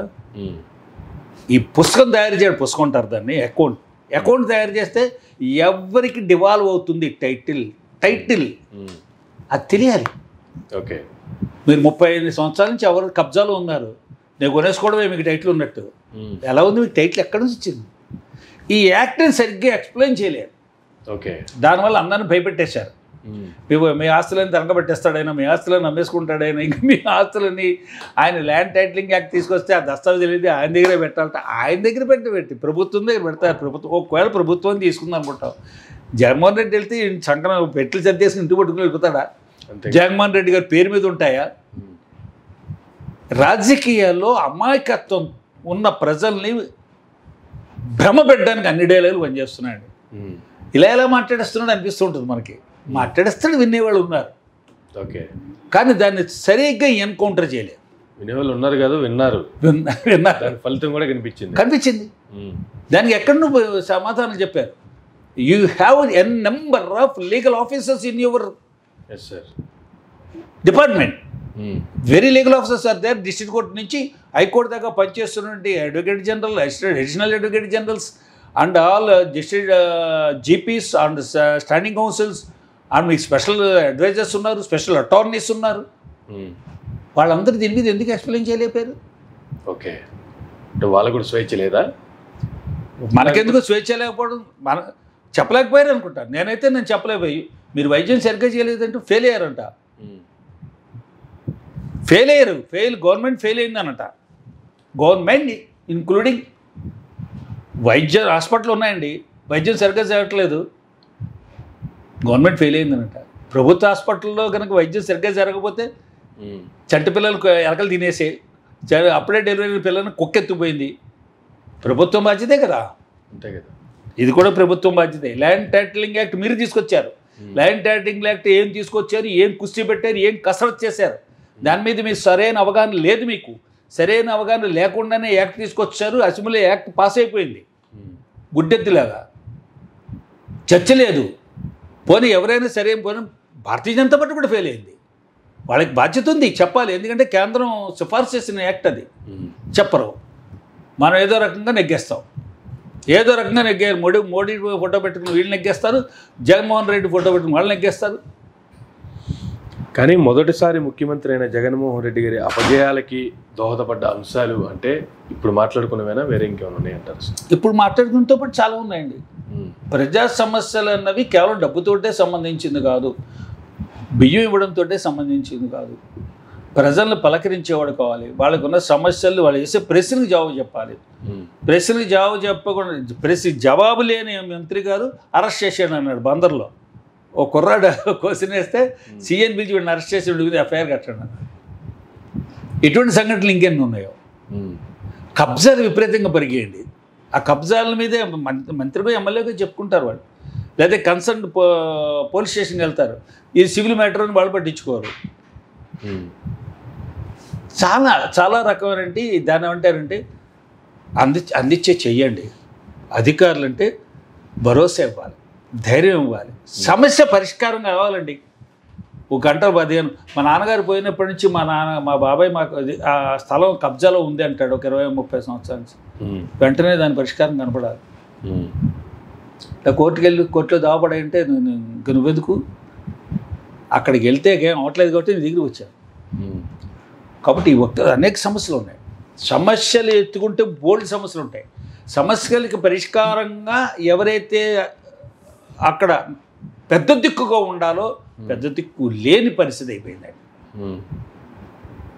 అక్కడేమో జనభూమి కమిటీలు అసలు సామాన్యుడి మాట వినలేదు ఎవరు.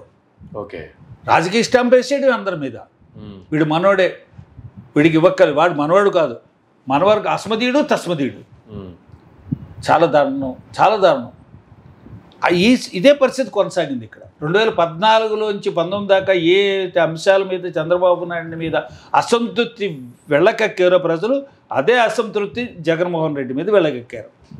కానీ ప్రజలకి గతం మర్చిపోతారు కాబట్టి వీడిని దింపేయాలనుకుంటారు అంతే. ఇతను దింపేయాలనుకున్నారు, దింపేయాలంటే రైట్ చంద్రబాబు నాయుడు. చంద్రబాబు నాయుడు ఒకసారి దింపేశాం కదంటే మూడో ప్రత్యామ్నాయం ఏది? మూడో ప్రత్యామ్నాయం లేదు. కాబట్టి పొయ్యిలోంచి పెనమించి పొయ్యిలో పడడం, మళ్ళీ పొయ్యిలోంచి పెనమీకి రావడం. అలాగే చంద్రబాబు నాయుడు గారికి అనుకూలించిన అంశాలు 2024లో గెలవటానికి అంటే ఏం చెప్తారు సార్? కరెక్ట్, మంచి ప్రశ్న వేశారండి.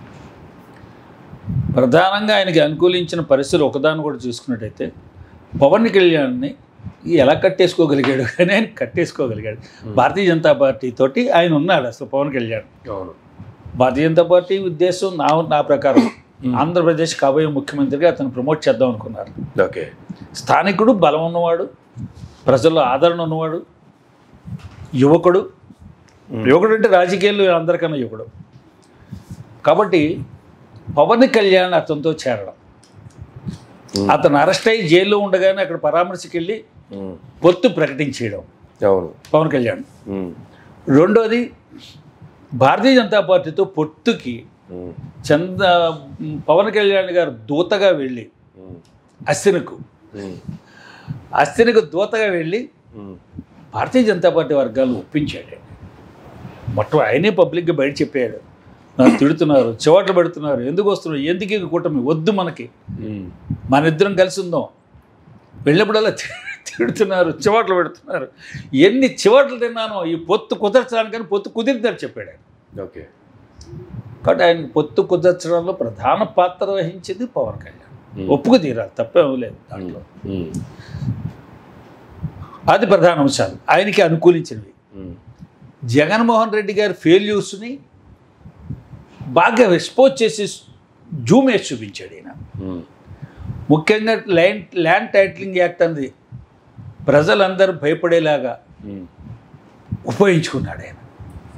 ఇది ఒక దాని ఏమిటంటే సామాజికంగా ఒక ప్రజలందరినీ భయపెట్టేశాడు. ల్యాండ్ టైటిలింగ్ యాక్ట్ వల్ల ప్రజలు వాళ్ళ ఆస్తుల మీద హక్కులు కోల్పోతారు, ఆస్తులన్నీ కూడా జగన్మోహన్ రెడ్డి గారు దగ్గర తనఖా అయిపోతాయి అని అందరూ అబ్సెంటీ ల్యాండ్ లాడ్సే కదా ఎక్కువ మంది గ్రామాల్లో, పట్టణాలకు వెళ్ళిపోయారు కదా.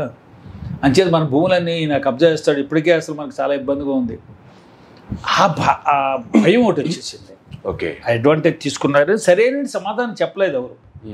ఇతను లేవనెత్తిన అనేకమైన అంశాల మీద రాష్ట్ర ప్రభుత్వం, ముఖ్యమంత్రి కానీ ఆ పార్టీ వాళ్ళు కానీ సంతృప్తికరమైన రిప్లై ఇవ్వలేపారు, ఎన్కౌంటర్ చేయలేపారు.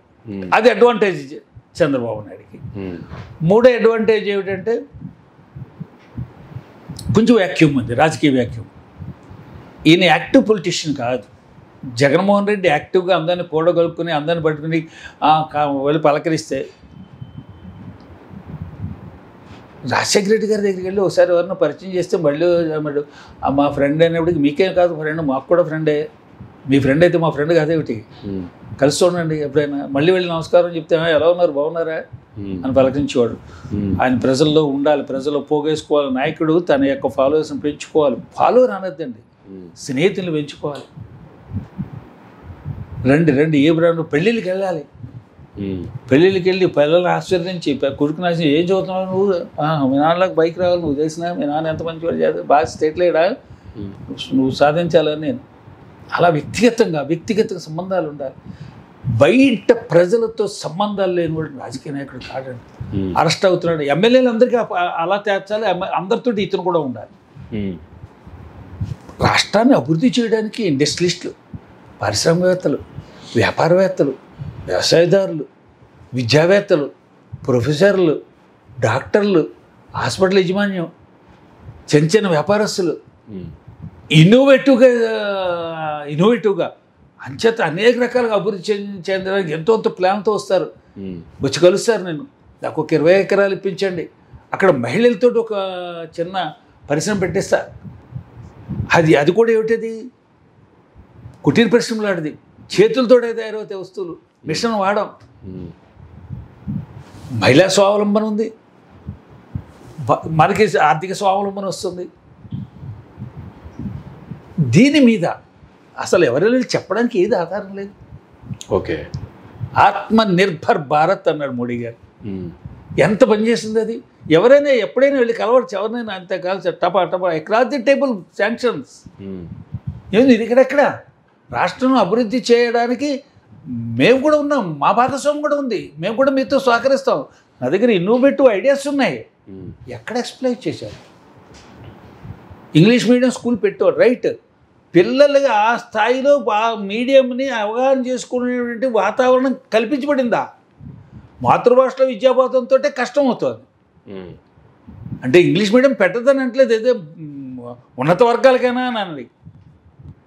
మనకి మన అందరం మీకు ఇంగ్లీష్లో విద్యాబోధన అన్ని దేశాల్లోనూ లేదు.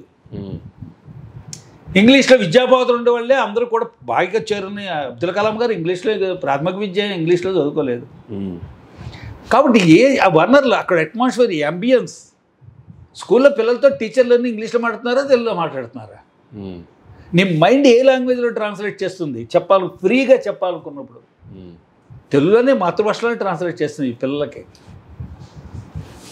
కాబట్టి దీన్ని ఏమంటారు, బట్టల నెక్స్, వీటిలన్నిటిని నువ్వు అధిగమించి సరైన సమర్థవంతమైన ఉపాధ్యాయులు, ఆ రకమైన ఏదో ఎలమంచిలోనే కాదు, ఎలమంచిలో కాదు, బెండపూడిలో జరిగింది ఎక్స్పెరిమెంట్. ఓకే, 1-2 స్కూల్స్ ఎక్స్పెరిమెంట్ చెయ్యి. కండిషన్ ఏమిటి? మీరు స్కూల్లోకి వచ్చినప్పటి నుంచి వెళ్ళే వరకు ఇంగ్లీష్లోనే మాట్లాడాలి పిల్లలు. వారానికి ఒక రోజు మాతృభాషలో మాట్లాడదాం. బొత్తిగా పాడు చేసేద్దు, మాతృభాషకు దూరం చేసేద్దు, మైండ్ డల్ అయిపోతుంది. వారానికి ఒక రోజు ఫ్రీ, మీరు తెలుగు ఎవరి ఇష్టం వచ్చిన భాషలో వాళ్ళు మాట్లాడాలి. అంటే వారం రోజులు మన పాఠశాలలో ఇంగ్లీష్లోనే మాట్లాడాలి. కాబట్టి ఇంగ్లీష్ని నువ్వు రిప్రజెంట్ చేయగలవు, నీకున్న ఐడియాని ఇంగ్లీష్తో రిప్రజెంట్ చేయగలవు. అది ఈ రకమైన పరిశోధన జరగకుండా మీకెంత అంత అనుభవం ఏముంది ముఖ్యమంత్రి గారు అనుకోని నేను భాషల మీద. కాబట్టి ఇటువంటి ఫెయిల్యూర్స్ అన్నీ ఉన్నాయి. ఓకే, ఇటువంటి ఫెయిల్యూర్స్లో ప్రధానంగా తన యొక్క పరిపాలన మీద ఎవరైనా ప్రశ్నిస్తే ప్రశ్నకి సరిగ్గా సమర్థవంతంగా, యుద్ధ వాతావరణంలో కాదు, నువ్వు అంత పెద్దవాడు అయిపోయావా, నీకు అన్నీ తెలుసు అనుకున్నావా, నీకేం తెలుసు, నువ్వు మాట్లాడుతున్నావు, ఇది కాదు. వాడిని సంతృప్తికరంగా, వాడు కూడా ఈయన దగ్గర మంచి సమాధానం నాకు దొరికింది, ఈజ్ కరెక్ట్, కన్విన్స్ చేయడానికే సమాధానం అండి. కన్విన్స్ చేయలేవు నువ్వు, నీకు కెపాసిటీ లేదు, కన్ఫ్యూజ్ చేస్తావు, లేదా అథారిటీ చూపిస్తావు, వార్నింగ్ ఇస్తావు, సీఏ గారిని పిలిచి అరెస్ట్ చేయమంటావు, ఎఫ్ఐఆర్ కట్టమంటావు. చంద్రబాబు నాయుడు గారికి మీకు తేడా? కాబట్టి చంద్రబాబు నాయుడు మళ్ళీ అనుకుంటారు. కానీ బీజేపీతో ఉన్నటువంటి పవన్ కళ్యాణ్ గారు చంద్రబాబు నాయుడు గారితో కలిసి కూటమి ఏర్పరచడంలో ప్రధాన భూమిక పోషించడం కావచ్చు, పవన్ కళ్యాణ్ గారి విజయానికి ప్రభావితం చేసినటువంటి అంశాలు కావచ్చు, ఏం చెప్తారు సార్? పవన్ కళ్యాణ్ గారి విజయానికి వచ్చిన అంశాలు ఆయన క్లారిటీగా చెప్పిన విషయం అండి. జగన్మోహన్ రెడ్డి గారిని ఓడిస్తాను, జగన్మోహన్ రెడ్డి గారి మీద ప్రజల వ్యతిరేకత ఉంది, అసంతృప్తి, వ్యతిరేకత నేను అసంతృప్తి, ఎవరి మీద ప్రత్యేక అభిమానాలు ఓటర్లకి అసంతృప్తి ఉన్నారని గ్రహించారు. అసంతృప్తి ఉన్నారని గ్రహించినప్పుడు ఒక మ్యాటర్ని ఐడియల్గా తన మీటింగ్లకి తను మాట్లాడుతుంటే వింటారు, కన్విన్స్ అవుతారు. అతని మీద రాజకీయంగా ఏ రకంగా అంటే మిస్టర్ క్లీన్, ఎప్పుడూ ఎమ్మెల్యేగా కూడా ఎన్నిక అవ్వలేదు, వార్డు మెంబర్ చేయలేదు, ప్రజా పరిపాలనలో ప్రధాన భూమికి ఎక్కడ బయలుపోయాడు. అంచేత ఆయన మిస్టర్ క్లీన్, అందరికన్నా మిస్టర్ క్లీన్ పవన్ కళ్యాణ్. అందరికీ వెనకాల ఆరోపణలు ఉన్నాయి, ఈయనకి వ్యక్తిగత ఆరోపణలు తప్పది, వ్యక్తిగతమైన ఆరోపణలు చేశారు ఆయన పెళ్ళిళ్ళ గురించి, లేకపోతే వారి కుటుంబ వ్యవహారాల గురించి కానీ, కుటుంబ వ్యక్తి జీవనం గురించి కానీ. చాలా అమర్యాద అది. ఒకసారి ఆయన 2014 ముందు రాజకీయాల్లో వచ్చేవాడు, మీ అందరి గురించి కూడా చెప్తానన్నాడు ఆయన. ఒరే మీలాగా చీకట్లో వ్యవహారాలు కాదు కదా, నేను వెలుతులు చేసే వ్యవహారాలు అన్నాడు ఆయన, గుర్తుంది నాకు. అప్పటి నుంచి మానేశారం కూడా కొంతమంది ఆయన వ్యక్తిగత జీవితంలో తలదూర్చడం. కాబట్టి ఆయన మిస్టర్ క్లీన్. కాబట్టి ప్రజలందరూ విశ్వసించారు. ఈయన వస్తే మనకి ప్రశ్నించేవాడు ఉంటాడు, చెక్ చేసేవాడు ఉంటాడు, అధికార పక్షాన్ని చెక్ చేసేవాడు కూడా కావాలి. ప్రతిపక్షాల నుంచి 23 ఎమ్మెల్యేలు తెచ్చేసుకోవడం కరెక్ట్ కాదు. అది ఇలాగ ఉండాలి. ఈ 23 ఎమ్మెల్యేలు 21 ఎమ్మెల్యేలు ప్రత్యేక లాబీ, ప్రత్యేక నాయకుడు, అక్కడ ప్రత్యేకమైన ఏర్పాటు చేస్తారు అతనికి బెంచి. కాబట్టి అతని మీద ప్రజలకు విశ్వాసం ఉంది. జగన్మోహన్ రెడ్డి గారు ఇంకొంచెం ఎక్కువ సీట్లు తీసుకుని ఉంటే ఇంకా బాగుండేది. ఓకే, ఒక 50 సీట్ల దాకా ఆయన పోటీ చేసే ఆయన ఎందుకంటే నేను ఎప్పుడు నెగ్గలేదు, ఎక్కువ డిమాండ్ ఎలా పెడతా, డెలికసీ ఫీల్ అయ్యాడు ఆయన, చాలా డెలికసీ ఫీల్ అయిపోయాడు ఎక్కువ సీట్లు ఆడడానికి. ఏమంటే నన్ను మీరు ఓడించేశారు, నాకు సరైన ఓట్లు ఇవ్వలేదని. ఆయన 2019 ఓడిపోవడానికి కారణం ఏంటంటే చంద్రబాబు నాయుడు గారిని ఓడించాలనుకున్నారు ప్రజలు, కాబట్టి పవన్ కళ్యాణ్ కూడా ఓడిపోయారు. పవన్ కళ్యాణ్ డమ్మీ క్యాండిడేట్ అని అందరికీ తెలిసిపోయింది. కాబట్టి చంద్రబాబు నాయుడు గారు ఓడించాలంటే జగన్మోహన్ రెడ్డి గారికి వేయాలి.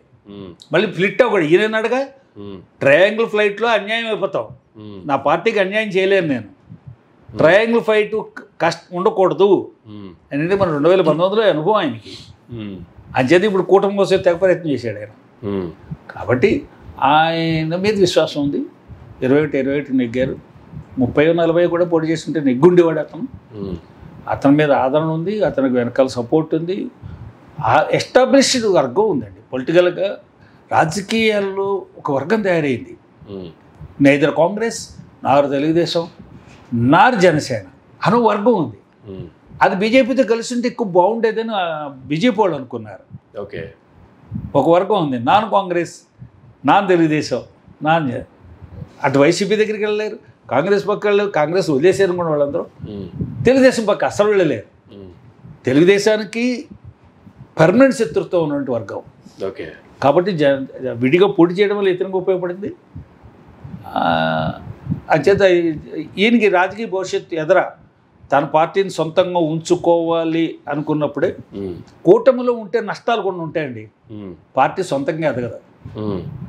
బీజేపీ నష్టపోయినట్టే ఆంధ్రాలో. ఈయన కూటమిలో అలా కనుమరుగు అయిపోకుండా, కరిగిపోకుండా సొంతంగా మెయింటైన్ చేయగలిగితే మంచి అవకాశాలు ఉన్నాయి జనసేనకి. ఓకే, అయితే ఇక్కడ కూటమి విజయానికి సంబంధించి చూసుకుంటే ప్రభావితం చేసిన అంశాలు, పవన్ కళ్యాణ్ కూటమికి కలిసి వచ్చాడా, లేదంటే పవన్ కళ్యాణ్కి కూటమిలో ఉన్న చంద్రబాబు నాయుడు గారు టీడీపీకి కలిసి వచ్చిందా, ఎలా చూడాలి? పవన్ కళ్యాణ్ కూటమి ఏర్పాటు చేయడానికి కారకుడయ్యాడు, అది మాత్రం ఒప్పుకు తీరాలి. చంద్రబాబు నాయుడుకి అడ్వాంటేజే పవన్ కళ్యాణ్. ఓకే, అంచేతే ఆ మేఘాల మీద ఆయన అరెస్ట్ అయిపోయి జైల్లో ఉంటే ఆ మేఘాల మీద ఆయన పట్టుకెళ్ళిపోయి అక్కడ తీసుకెళ్ళిపోయి, అటేమో మా మేనమామ అటు మేనమామ కమ్ మామగారు, ఇటు పక్కనేమో మేనల్లుడు కమ్ అల్లుడు అటు ఇటు నుంచుని పవన్ కళ్యాణ్ గారికి స్టేట్మెంట్ ఇచ్చారు, ఎన్నికల్లో పొత్తుగా చేస్తున్నారు. అది వర్క్ చాలా పనిచేసింది. అయితే ఒంటరి అయిపోయాడు చంద్రబాబు నాయుడు గారు, ఒంటరి అయిపోయారు. తెలియకుండానే అనేక మంది అతని నుంచి దూరం అయిపోయారు. ఈ వచ్చే ఎన్నికల్లో ఈయనకి సరైన శక్తి ప్రదర్శన జరగలేదు 2019లో. ఇప్పుడు ఓపిక కూడా తగ్గిపోయింది. ఆయన బదులు ఆయన కొడుకుని ప్రమోట్ చేయడానికి చూశారు. కొడుకు సరైన ఇంప్రెసివ్గా కనపడలేదు, ఓ ప్రభావం ముద్ర వేసుకోలేకపోయాడు. అదంతా ఆయనకి చాలా అడ్వాంటేజ్గా ఉండే, ఆయన కొంచెం ఒక రకంగా చెప్పాలంటే ఇన్సెక్యూరిటీ ఫీల్ అయ్యాడు చంద్రబాబు నాయుడు. ఆ ఇన్సెక్యూరిటీలో పవన్ కళ్యాణ్ వెళ్ళి ధైర్యం ఇచ్చాడు. ఓ మాట అన్నాడండి పవన్ కళ్యాణ్, చంద్రబాబు నాయుడు గారు గీత గీస్తే గీత దాటినని. ఆ మాట ఎవరంటారండి? అంత బలమైన వ్యక్తి. తెలుగుదేశానికి ఒక వరమే అతను. ఓకే, ఆ మాట అనరు. ఒకవేళ అతను ఎంత స్నేహం ఉన్నా ఆ మాట పబ్లిక్గా నేను ఆయన గీసిన గీత రాడతాము అని అనరు. దానివల్ల డిసడ్వాంటేజ్ ఉంటుంది. నేను అదే అనుకున్నా, ఆయన వాళ్ళు మొత్తం వ్యతిరేకమైపోతారు వాళ్ళు. మేమేమో చంద్రబాబు నీ పక్క వచ్చాం, చంద్రబాబు నాయుడు పక్క వెళ్ళకుండా, నువ్వు మా నాయకుడివి, నువ్వే తీటైన వాడివి, నువ్వు యుగ పురుషుడు అని మేము అనుకున్నావు, నువ్వేమో ఆయన గీస్తే దాటినంటున్నావు. మరి రామేశ్వరం వెళ్ళినా శనేశ్వరం తప్పలేదా మాకు అనుకుని వీళ్ళు జారిపోతారేమో అనుకున్నా. జారలేదు, ఉన్నారు. అంటే అనుభవం ఆయనకి ఉపయోగపడింది. చంద్రబాబు నాయుడు గారికి ఈ డైలాగ్ ఉపయోగపడింది, పోస్ట్ ఉపయోగపడింది, అంతే తప్ప ఇతనికేం ఉపయోగపడదు. అంచేత అన్ని రకాలుగా చూసినా ఏ మీటర్ పెట్టినా పవన్ కళ్యాణ్ని, చంద్రబాబు నాయుడిని ఈవేళ 2024లో మళ్ళీ అధికారంలో తేడానికి ప్రధాన భూమికి పోషించాడు అతను. నా విశ్లేషకుడుగా నేను అనిపించింది. దాంట్లో మిగతా వాళ్ళకి మనసు అంగీకరించేది ఒప్పుకోవడానికి కూడా. కొంతమంది ఒప్పుకోరు, నిజం తెలిసిన. నేను నిజం ఒప్పుకోవాలి, నేను ఒప్పుకోకపోతే నా అంత దాన్ని ఏమంటారు, అవినీతి, డిజానెస్టే. ఆనెస్ట్ పర్సన్ ఒప్పుకుంటాడు వాస్తవాన్ని. పవన్ కళ్యాణ్ బూస్టర్ పనిచేశాడు. ఆయనకి భారతీయ జనతా పార్టీని కలపగలిగాడు. అతను లేకపోతే భారతీయ జనతా పార్టీ కుటుంబంలో కలవదు. కాబట్టి అతన్ని చంద్రబాబు నాయుడు ఎలాగ ఉపయోగపడ్డాడంటే కూటమిలో అందరూ అడ్వాంటేజ్. చంద్రబాబు నాయుడు పవన్ కళ్యాణ్కి ఉపయోగపడడం ఉండదండి. అన్నీ కలిసేస్తేనే మంచి వంటకం. ఓకే, ఆ మంచి వంటకం చంద్రబాబు నాయుడుకి ఉపయోగపడుతుంది, పవన్ కళ్యాణ్కి ఉపయోగపడుతుంది, బీజేపీకి ఉపయోగపడింది. ఎందుకు ఉపయోగపడింది? 3 తాళ్ళు పేనేరు కాబట్టి, 3 తాళ్ళు గట్టిగా పేనేరు కాబట్టి అవతల ఒక్క లాగు లాగారు, కింద పడ్డారు. దీంట్లో ఏ తాడు తక్కువైనా బలహీనం అవుతుంది. ఓకే, 3 తాళ్ళు పేనితే ఏమైంది? బలమైన తాడు వచ్చింది. అవును. దీంట్లో ఏ తాడు ఉపయోగపడింది అంటే అన్నీ ఉపయోగించుకున్నాయి. Pawan Kalyan is real hero in politics, Andhra politics it concern. ఎక్కువ మాట్లాడుతున్నారు వరకు అనిపిస్తే మీ కర్మ. సో ఒకసారి కేంద్రానికి సంబంధించి మాట్లాడదాం. బీజేపీ ఆప్కే పార్ 400 బార్ అని చెప్పింది, కానీ 400 తెచ్చుకోవడానికి చాలా కష్టపడుతుంది. ఆ పరిస్థితి లేదు ఇప్పుడు.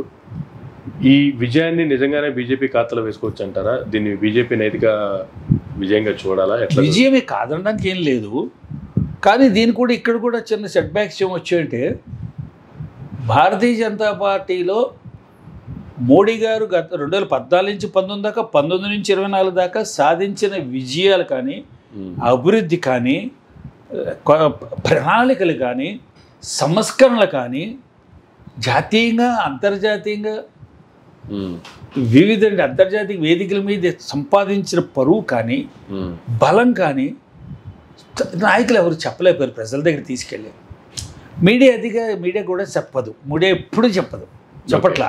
మీడియా టోటల్గా media is in the hands of the anti nationals. ఆ మాట అనడానికి ఎవరికి ఇష్టపడరేమో, నేను మాట్లాడతాను అలాగే. స్వావలంబన వచ్చింది దేశానికి, సెల్ఫ్ సస్టైన్సీ, ఆత్మనిర్భర్ భారత్. ఇప్పుడు అగ్నిపథ్ పెట్టారు. అగ్నిపథ యొక్క ప్రయోజనాల గురించి చెప్పంటే అందరూ వ్యతిరేకించారు. అగ్నిపథ్ గురించి వ్యతిరేకించడమే అన్ని దేశాలు కూడా. అగ్నిపథ యొక్క ప్రయోజనాలు చెప్పమంటే కేంద్ర మంత్రివర్గంలో ఉన్నవాళ్ళు పేలవంగా చెప్పారు సమాధానం. కేంద్ర మంత్రివర్గంలో ఉన్న తెలుగు నాట కూడా ఎంత qualified persons, highly qualified persons వెళ్తారు అక్కడికి.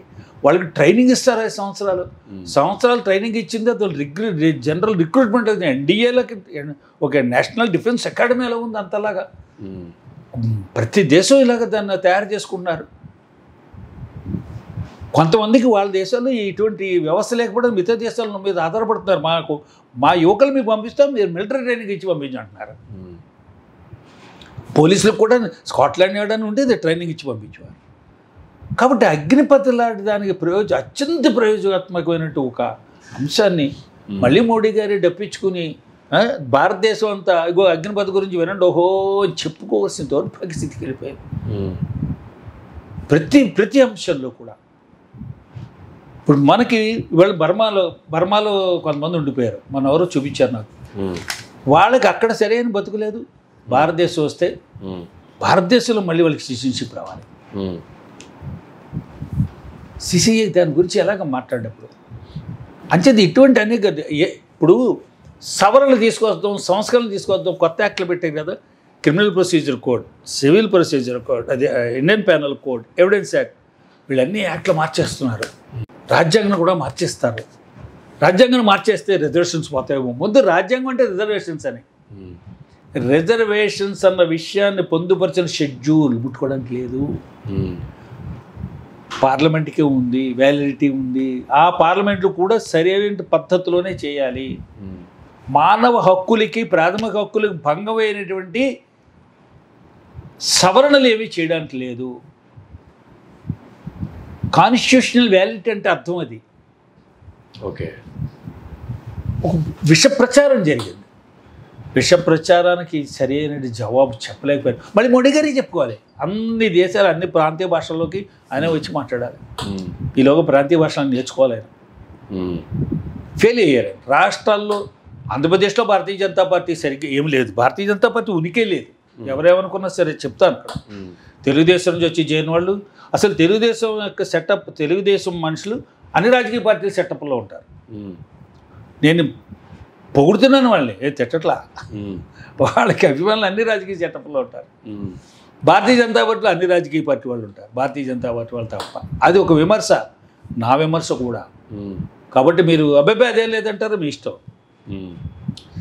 మీరు నాకు వెజిటేరియన్ ఫుడ్ పెడుతున్నారు కానీ ఉంది, కానీ దాంట్లో మీరు ఏదో పొట్టు వేసేసారన్నారు, నాన్ వెజిటేరియన్ పొట్టు వేసేసారంటే మీరు ఏమంటారు? రుచిగా ఉంటుంది అని అంటున్నారు నన్ను. ఓకే, కాబట్టి ఇప్పుడు భారతదేశంలో ఆశించినట్టు మార్పులు రావాలంటే అంతర్జాతీయ వేదికల మీద మన బలం నిరూపించాలంటే కొన్ని మనం ఖచ్చితంగా 370 ఆర్టికల్ రద్దు అయిపోయిన మూలంగా కాశ్మీర్ వేళ పెట్టుబడులు వెళ్తున్నాయి, కొత్తగా ఇల్లు కట్టుకుంటున్నారు. కాశ్మీర్ సుందరవనంగా పర్యాటకులు పెరిగారు. పర్యాటకులు ఎక్కడ ఉన్నారండి ఇదివరకు? అక్కడికి ఎక్కడో ఊటీ చెంచల్ ఆ దగ్గర ప్రాంతాలు చూపించి జమ్మూ యువతల నుంచి చూసేసి ఇదే కాశ్మీర్ చూసి వెళ్ళిపోండి అన్నట్టుగా ఉండేవారు. ఎక్కడ బాంబు వెళ్తుందా? ప్రపంచ దేశాలు వాళ్ళ యొక్క పౌరుల్ని భారతదేశం వెళ్తే మీరు వెళ్ళకూడని ప్రాంతాలు ప్రోహిబిటెడ్ ఏరియా అని చెప్పి వాళ్ళకి అనౌన్స్ చేసిండ్రు. జమ్మూ కాశ్మీర్ ఉంది, ఇవాళ ఉందా? లేదు. కాబట్టి ఇటువంటి విజయాలు చాలా ఉన్నాయి. యూనివర్సిటీస్, ఎన్ని యూనివర్సిటీస్ పెట్టారు? All India institute of medical sciences ప్రతి రాష్ట్రంలో పెట్టారు. మెడికల్ కాలేజ్ ప్రతి రాష్ట్రం జిల్లాకు ఒకటి కింద ఇచ్చారు. పోర్టులు డెవలప్ చేశారు. National highway authority. పాకిస్తాన్ నుంచి ఎవరు వచ్చేది మేము ఇండియా వచ్చావో అమెరికా వచ్చావో అన్నట్టుగా మాట్లాడారు. మనంతా అంగీకరించాలి ఎంత డెవలప్మెంట్ అయింది. ఇదివరకు ఎందుకు కాలేదు? వనరులు లేక కాలేదు, నీతి నిజాయితీ లేక కాలేదు. సమర్థత ఉన్న నాయకులు ఉన్నారు, సమర్థత ఉన్న అధికారులు ఉన్నారు, భారతీయులు సమర్థవంతులు. మరి ఎందుకు ఎంతకాలం కాలేదు? శీలం లేక, నీతి నిజాయితీ లేక, కొంచెం అక్కర్లేని చట్టాలని తీసి పడేశారు. ఎందుకని? కాబట్టి ఈ రకంగా ఏదైతే అభివృద్ధి ఉందో మోడీ గారు సాధించిన భారతీయ జనతా పార్టీ నాయకత్వంలో అవి ప్రజల దగ్గరికి వెళ్ళలేదు. ప్రతిపక్షాలు చేసిన విమర్శలకి సరైన సమాధానం భారతీయ జనతా పార్టీ చెప్పలేకపోయింది. ప్రజలకి సంతృప్తికరమైన జవాబు చెప్పలేకపోయింది. వాళ్ళు ఎడ్యుకేట్ చేయాలి, అవేర్నెస్ క్రియేట్ చేయాలి. మోడీ గారు ఫోటో పెట్టుకుంటే ఆయన మనం సేవ వేద్దాం, మనం సేవ వేయించుకుందాం, ఇంకెవరిని దగ్గర రానివ్వద్దు. ఎవరిని దగ్గర రానివ్వలేదు. ఎంతటి యువకులు ఉన్నారు, ఎంత ఆలోచనతో పార్టీలు చేరి పని చేద్దాం అనుకున్న వాళ్ళు ఉన్నారు. వాళ్ళు ఎవరిని రానివ్వరు. రాజకీయాలు ఖరీదైపోయి అనుకోండి, అది వేరే సంగతి, మామూలు కాదు. ఇండస్ట్రియలిస్ట్లే రాజకీయాల్లో ఉన్నాడంటే ఇండస్ట్రియలిస్టే సరిపోడు. మిగతా వాళ్ళ ఇంటికి వెళ్ళి తెలుస్తుంది, ఇల్లు చూపించగలిగితే సామాన్యుడు భయపడిపోతాడు. కాబట్టి భారతీయ జనతా పార్టీలు మోడీ గారు భారతదేశం 3వసారి ప్రధానమంత్రి అవడం ఒక ఆశ్చర్యకరమైన విషయం. అప్పట్లో నెహ్రూ గారు ఇది బ్రేక్ చేశారు, ఇప్పుడు మోడీ గారు మళ్ళీ దాన్ని బ్రేక్ చేస్తున్నారు. అది గొప్ప విషయం. కానీ 4వసారి కూడా ఆయన ఒప్పుకుంటే మరి 4వసారి ఒప్పుకు ఉండాలి, వయస్సు ఉండాలి, ఆరోగ్యం ఉండాలి. మళ్ళీ 4వసారి అవుతారు, 5 ఏళ్ళ ఈజీగా వచ్చేస్తారు. అక్కడ మరి ముఖ్యమంత్రిగా ఎన్నాళ్ళు 4 టర్ములు. ఇక్కడ మళ్ళీ ఇక్కడ మరి ఇన్ని సుదీర్ఘకాలం అనుభవం ఉంది. ఆ అనుభవాన్ని అట్టే వాడుకోవాలి ఖచ్చితంగా. కాబట్టి సంపూర్ణ మెజార్టీ ఉంది కాదంట్లా, పరిపూర్ణ మెజార్టీ కావాలి. మెజార్టీలో పరిపూర్ణత కావాలి. సంఖ్యను ఎంబ్రేస్తే సంపూర్ణం, పరిపూర్ణంగా ఉండాలి. అంటే అందరికీ మోడీ గారు ప్రధానమంత్రి నీతిపరుడు, ఆయన ఏది ఆశ్రిత పక్షపాతం లేదు. అందరూ ఆయన యొక్క బంధువులు ఎవరైతే చేసేదో అందరికీ తెలుసు. ఆయనతో పాటు ఉన్న మంత్రివర్గంలో కూడా అందరూ ఆయనలా ఉండాలని కోరుకోవడం తప్పలేదు. మనం ఈ అసంతృప్తికి కారణం ఎక్కడో ఎవరు జరిగి ఉంటుంది, లోపాలు జరిగి ఉంటాయి. ఆయు పట్టైన ప్రాంతంలో స్థానాలు కోల్పోయాయి. ఏం పర్వాలేదు. కానీ కూటమిలో ఉన్న వాళ్ళు ఎంతమంది వాళ్ళు నిజాయితీగా ఉంటారు? మరి 4 సంవత్సరాలు తిరగకుండానే పచ్చిబూతులు తిట్టి కూటమి నుంచి బయటకు వచ్చేసి వాళ్ళు ఉన్నారు. మరి వీళ్ళు ఎవరెవరు ఎంతకాలం ఉంటారు? ఒకవేళ ఇప్పుడు కూటమిలో ఉన్నటువంటి వ్యక్తులు పక్కన కాంగ్రెస్కి సపోర్ట్ చేస్తే కాంగ్రెస్ అధికారంలోకి వచ్చే అవకాశాలు కూడా లేకపోలేదు. అటువంటి పరిస్థితులు కూడా జరిగే అవకాశం ఉందా? లేదు, అటువంటిది ఏం జరిగేది లేదంటారా? ఎందుకు జరగదు అనుకుంటామండి? ఏం జరగలేదా? రాష్ట్రాల్లో జరగలేదా? కేంద్రంలో జరగలేదా? ఐకే గుజరాల్ గారు ప్రధానమంత్రి అవ్వలేదా? విపి సింగ్ గారు వచ్చినప్పుడు జరిగేయండి. నాన్ కాంగ్రెస్ సభ్యులు కాంగ్రెస్ సపోర్ట్ చేసిన సందర్భాలు లేవా? కాంగ్రెస్ వాళ్ళు నాన్ కాంగ్రెస్ని సపోర్ట్ చేసిన సందర్భాలు లేదా? కానీ ఇప్పుడైతే 8వ తారీఖు ముహూర్తం కూడా పెట్టుకున్నారు కదా. పెట్టుకున్నారండి. సింపుల్ మెజార్టీ వచ్చింది. అంటే సింపుల్ మెజారిటీ అంటే వన్ వర్డ్ అండి. లోక్సభలో అత్యధిక ప్రతినిధి ఉన్న నాయకుడిని ప్రభుత్వం ఏర్పాటు చేయమని పిలుస్తారు. మోడీ గారికి ఆ రకమైన బలం ఉంది. విశ్వాసం ప్రకటించుకోమని కూడా అడిగితే కూడా విశ్వాస ప్రకటన వెళ్తే ఉంది. దీంట్లోంచి ఏమైనా చీల్చి పట్టుకుపోతే ఎవడైనా ఆ కక్కుర్తులు ఏమైనా చేసేవాళ్ళు ఉంటే చూద్దాం. ఈ 2-3 రోజులు అలాంటివి ఏమైనా జరిగితే, ఈ 2-3 ఏళ్ళు అంత సాహసం చేయలేరు, అంత సాహసం చేయరు, చేసేవాళ్ళు ఎవరు లేరు అక్కడ. ఓకే, కాంగ్రెస్ కూటమిలో ఇండియా కూటమిలో చేరకుండా బయటకు వచ్చేసారు కొంతమంది. ములాయం సింగ్ యాదవ్ కొడుకు అతను వారు Akhilesh Yadav is not in India కూటమి కదా, ఇండియా కూటమిలో లేడు. మమతా బెనర్జీ కూటమిలో లేదు. అలా కొంత ఉన్నారు వాళ్ళు. మరి వీళ్ళందరూ కాంగ్రెస్ కూటమిలోకి వెళ్తారేమో, బీజేపీ కూటమిలో నుంచి వాళ్ళు కొంతమంది ఎవరో వెళ్ళిపోతారేమో, దేనికైనా కక్కుర్తిపడి. ప్రధానమంత్రి నేనే చేశానని చెప్పుకునే వాళ్ళు ఉంటారు, నేనే ఆయన్ని ప్రధానమంత్రి చేశానని చెప్పుకోవాలి. మోడీని అయితే ఎవరు క్లెయిమ్ చేయలేరండి. మళ్ళీ ప్రధానమంత్రి అనుకోండి, నేనే ఆయన ప్రధానమంత్రిని చేశానని క్లెయిమ్ చేయడానికి అవకాశం లేదు. మోడీ కాకుండా ఎవరైనా ప్రధానమంత్రి చేస్తే ఈయన ఢిల్లీ టూర్ వెళ్తే ఆయన ఎయిర్పోర్ట్కి వచ్చి రిసీవ్ చేసి తీసుకెళ్ళి ప్రధానమంత్రులు ఉంటారు. దానికోసం ప్రయత్నం చేస్తుంటారు కీర్తికాంక్షతో. అంటే అక్కడ కూడా లోపం ఏమిటంటే సరైన సమాధానం, ఆరోపణలకు సరైన సమాధానాలు ఇవ్వకపోవడం ఒక కారణం అంతే. రాజ్యాంగాన్ని అమెండ్ చేసేసి దాని మార్పులు చేర్పులు చేసేస్తారు, దానివల్ల రిజర్వేషన్స్ పోతాయి.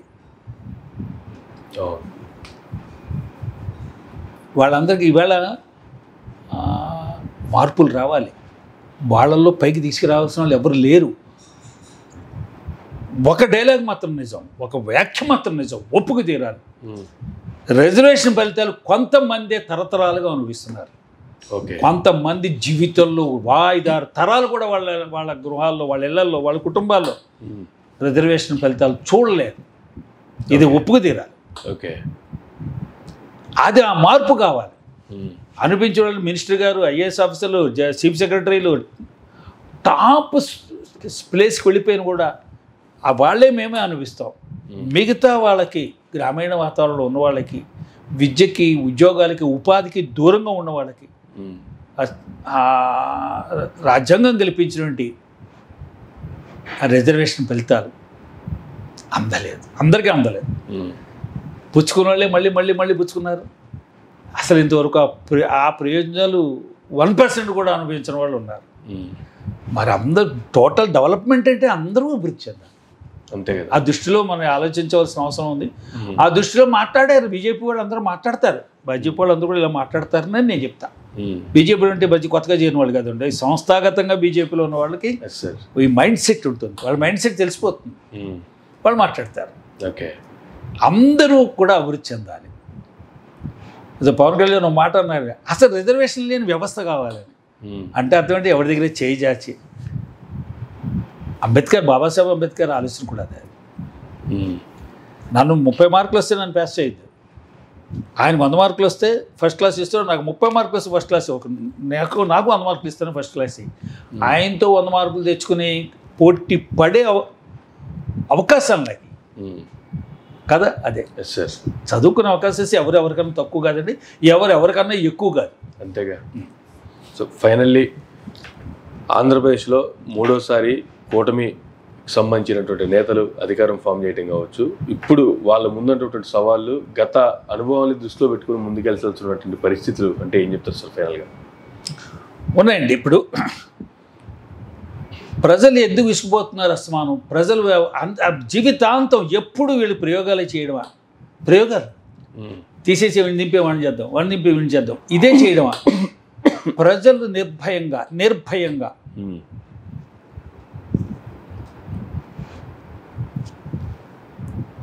రవీంద్రనాథ్ ఠాగూర్ గీతాంజలి చెప్తాడు, wear the mind is without fear. అలాంటి వ్యవస్థ ఏర్పాటు చేయడానికి మనం దీన్ని కోసి పక్కన పెడదాం, కొత్త వాళ్ళకి అవకాశాలు ఇద్దాం. అనుభవజ్ఞులు కూడా ఉండాలి, కొత్త వాళ్ళు కూడా, చదువుకున్న వాళ్ళు వస్తున్నారు, వాళ్ళకి అవకాశాలు ఇద్దాం. ఒక ఆదర్శవంతమైన పరిపాలన అందిద్దాం.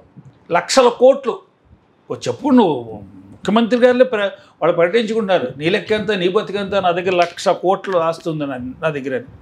చంద్రబాబు నాయుడు ప్రకటించుకున్నారు. చాలు, హ్యాపీ, దేశం కోసం ప్రజల కోసం బతుకుదాం, 24 గంటలు దేశం కోసమే బతుకుతాం, ప్రజల కోసం బతుకుతాం, అందరూ హ్యాపీ, ఎవ్వరికి కూడా ఇబ్బంది లేదు. ఇబ్బంది లేని వాళ్ళ గురించి మాట్లాడదాం. అందరూ అంటే రాజకీయాల్లో ఉన్న వాళ్ళు అందరూ హ్యాపీ. ఎవరైతే రాజకీయాలు లేరో, ఎవరికైతే ప్రజాజీవనంలో లేరో, ఎవరు హ్యాపీగా లేరో, అన్హ్యాపీ ఎవరైతే ఉన్నారో వాళ్ళ కోసం పనిచేద్దాం. ఈ లక్ష్యంతో కనుక రాజకీయ పార్టీలు కనుక ఈ 2024లో కనుక అనుకున్నట్టయితే ఎవ్వరూ వాళ్ళని అధికారం నుంచి దించరండి. అధికారంలో తప్పులు చేయడం, అధికారాన్ని కాపాడుకోవడం కోసం తప్పులు చేయడం, ఈ తప్పులన్నింటిని రక్షించుకోవడం కోసం ఇంకో తప్పులు చేయడం, అర్థమైంది కదా మీకు? మనకు ఉంది కదా, ఒక అబద్ధం ఆడితే ఆ అబద్ధం నుంచి బయటపడడానికి మనం ఇంకో అబద్ధం ఆడవలసి వస్తుంది, రకరకాల అబద్ధాలు. అంచేత మనకన్నా మనకు ఓటేసిన వాళ్ళు, మన వెనకాల తిరిగిన వాళ్ళు, ప్రజలు చాలా దుర్భర జీవితంలో ఉన్నారు. We're better than those people, better than those people. ఎంత కావాలండి? ఏ శాశ్వతంగా ఎవరు బతుకుని వెళ్ళిపోతాం, అందరూ ఈ 1,00,000 కోట్లు ఉండిపోతాయి ఇక్కడ. అంతేగా, దేశంలో ఎవరు దరిద్రుడు ఉండకూడదు, ఎవడు పేదవాడు ఉండడానికి వీల్లేదు, ఎవడు అన్నం గురించి అన్నార్తులు ఉండకుండా, బాధితులు ఉండకుండా ఆ వ్యవస్థ ఏర్పాటు చేయాలని రాజకీయ లక్ష్యంతో ఉన్నట్టయితే వస్తున్నారండి, రాజకీయాలకు మంచి వాళ్ళు కూడా వస్తున్నారు, ఆలోచిస్తున్నారు. వద్దు, పాపిష్టి సొమ్మొద్దు, తినద్దు మనం, ఉసురు, విపరీతమైన ఉసురు, సహజ మరణాలు ఉండవు. ఓ మిత్రుడు అన్నాడు, ఒక వ్యవస్థలో పనిచేస్తున్న వాళ్ళు అంత అవినీతి, అక్కడ అంత అవినీతి, వీళ్ళు ఎవరు రిటైర్ అవ్వరండి అన్నాడు ఆయన. ఆ డిపార్ట్మెంట్ పేరు చెప్పను. ఇక్కడ ఎవరు సహజంగా రిటైర్ అవ్వరండి అన్నాడు. ఉద్యోగం విరమణ రిజైన్ చేస్తారు, రిజైన్ కాదు సార్, ఉద్యోగం చేస్తూ చచ్చిపోతారు అన్నాడు. ఏమన్నాడు? పాపిష్టి సొమ్ము సార్ అన్నాడు. ఇక్కడ ఎవ్వరు సహజంగా రిటైర్ అయిన వాళ్ళు ఉండరు సార్ అంటే సహజ మరణం ఎవ్వరిది సహజ మరణం కాదు. పాపిష్టి డబ్బు తిని రోగాలతో చచ్చిపోతారండి అన్నాడు. నేను ఆ డిపార్ట్మెంట్ పేరు చెప్పను కాబట్టి వద్దండి, మనకి సహజ మరణాలు, అనాయాస మరణాలు. పెద్ద పెద్ద వాళ్ళు ఉండేవారండి, చొక్కారావు గారు ఉండేవారు, ఎంత 95 100 ఏళ్ళు బతికాడు కదా. గుంటూరైనా చొక్కారావు గారు గుంటూరు ఉంటాయి కదా. అవును సార్, 100 ఏళ్ళు బతికాడు, నీతివంతుడే. ఏ డిపార్ట్మెంట్కి వెళ్ళి మాట్లాడాలంటే ఆయనే వెళ్ళి వ్యక్తిగతంగా వెళ్ళి మాట్లాడచ్చు ఆయన సమస్య గురించి. ఓకే, కాబట్టి సుదీర్ఘమైన రాజకీయం ఉన్నారు అటువంటి మహాపురుషులు. రాజకీయాల్లో ట్రాన్స్పరెన్సీ, ప్రభుత్వ వ్యవహారాల్లో ట్రాన్స్పరెన్సీ, ప్రజలు అది కోరుకుంటున్నారు. దోపిడీ లేని వ్యవస్థ కావాలి, దోపిడీ లేని రాజకీయం కావాలి, దోపిడీ లేని వెనుపోటు లేని రాజకీయం కావాలి. అంచేది ప్రజలు అవగాహన చేసుకుంటున్నారు, అవేర్నెస్ వచ్చింది. ప్రజలు పాలకులు తిన్నగా లేకపోతే రహస్యంగా వెళ్ళి ఈవీఎంలో నొక్కేశారు, నేను పీకేశానని చెప్పలేదు రహస్యంగా, అందరినీ మబ్బి పెట్టారు కదా. నేనంటే నేను నాకు 150 సీట్లు, నాకు 150 సీట్లు అనుకున్నారు. ప్రజలు నవ్వుకున్నారు. మా తీర్పు లోపల ఉంది పెట్లో, జడ్జిమెంట్ పెట్లో ఉన్నా కూడా బయట నడిపారు కదా డిబేట్లు. అంచేత వాటిలన్నింటికి చెప్పి ప్రజాస్వామ్యంలో నీతివంతమైన పరిపాలన భారతదేశంలో సాధ్యమయ్యింది అని ఒక పని కనీసం 20 ఏళ్ళకి రుజువు చేయాలి. రైట్ సార్, థ్యాంక్ యూ అండి, thank you very much sir. ఇదండి గోశాల శ్రీనివాస్ గారు ఇచ్చినటువంటి వివరణ. గత ప్రభుత్వం ఫెయిల్యూర్కి సంబంధించి కావచ్చు, ఇప్పుడు రానున్న ప్రభుత్వం వచ్చే ఏర్పాటైనటువంటి ప్రభుత్వం యొక్క ముందున్న సవాళ్ళు కావచ్చు, వీటికి సంబంధించి మంచి విశ్లేషణ చేస్తారు మా ప్రేక్షకులకి. Thank you. ఇదండి ఈనాటి ఇంటర్వ్యూ. మరొక ఇంటర్వ్యూలో మళ్ళీ కలుద్దాం. చూస్తూనే ఉండండి మేరా ప్రియా.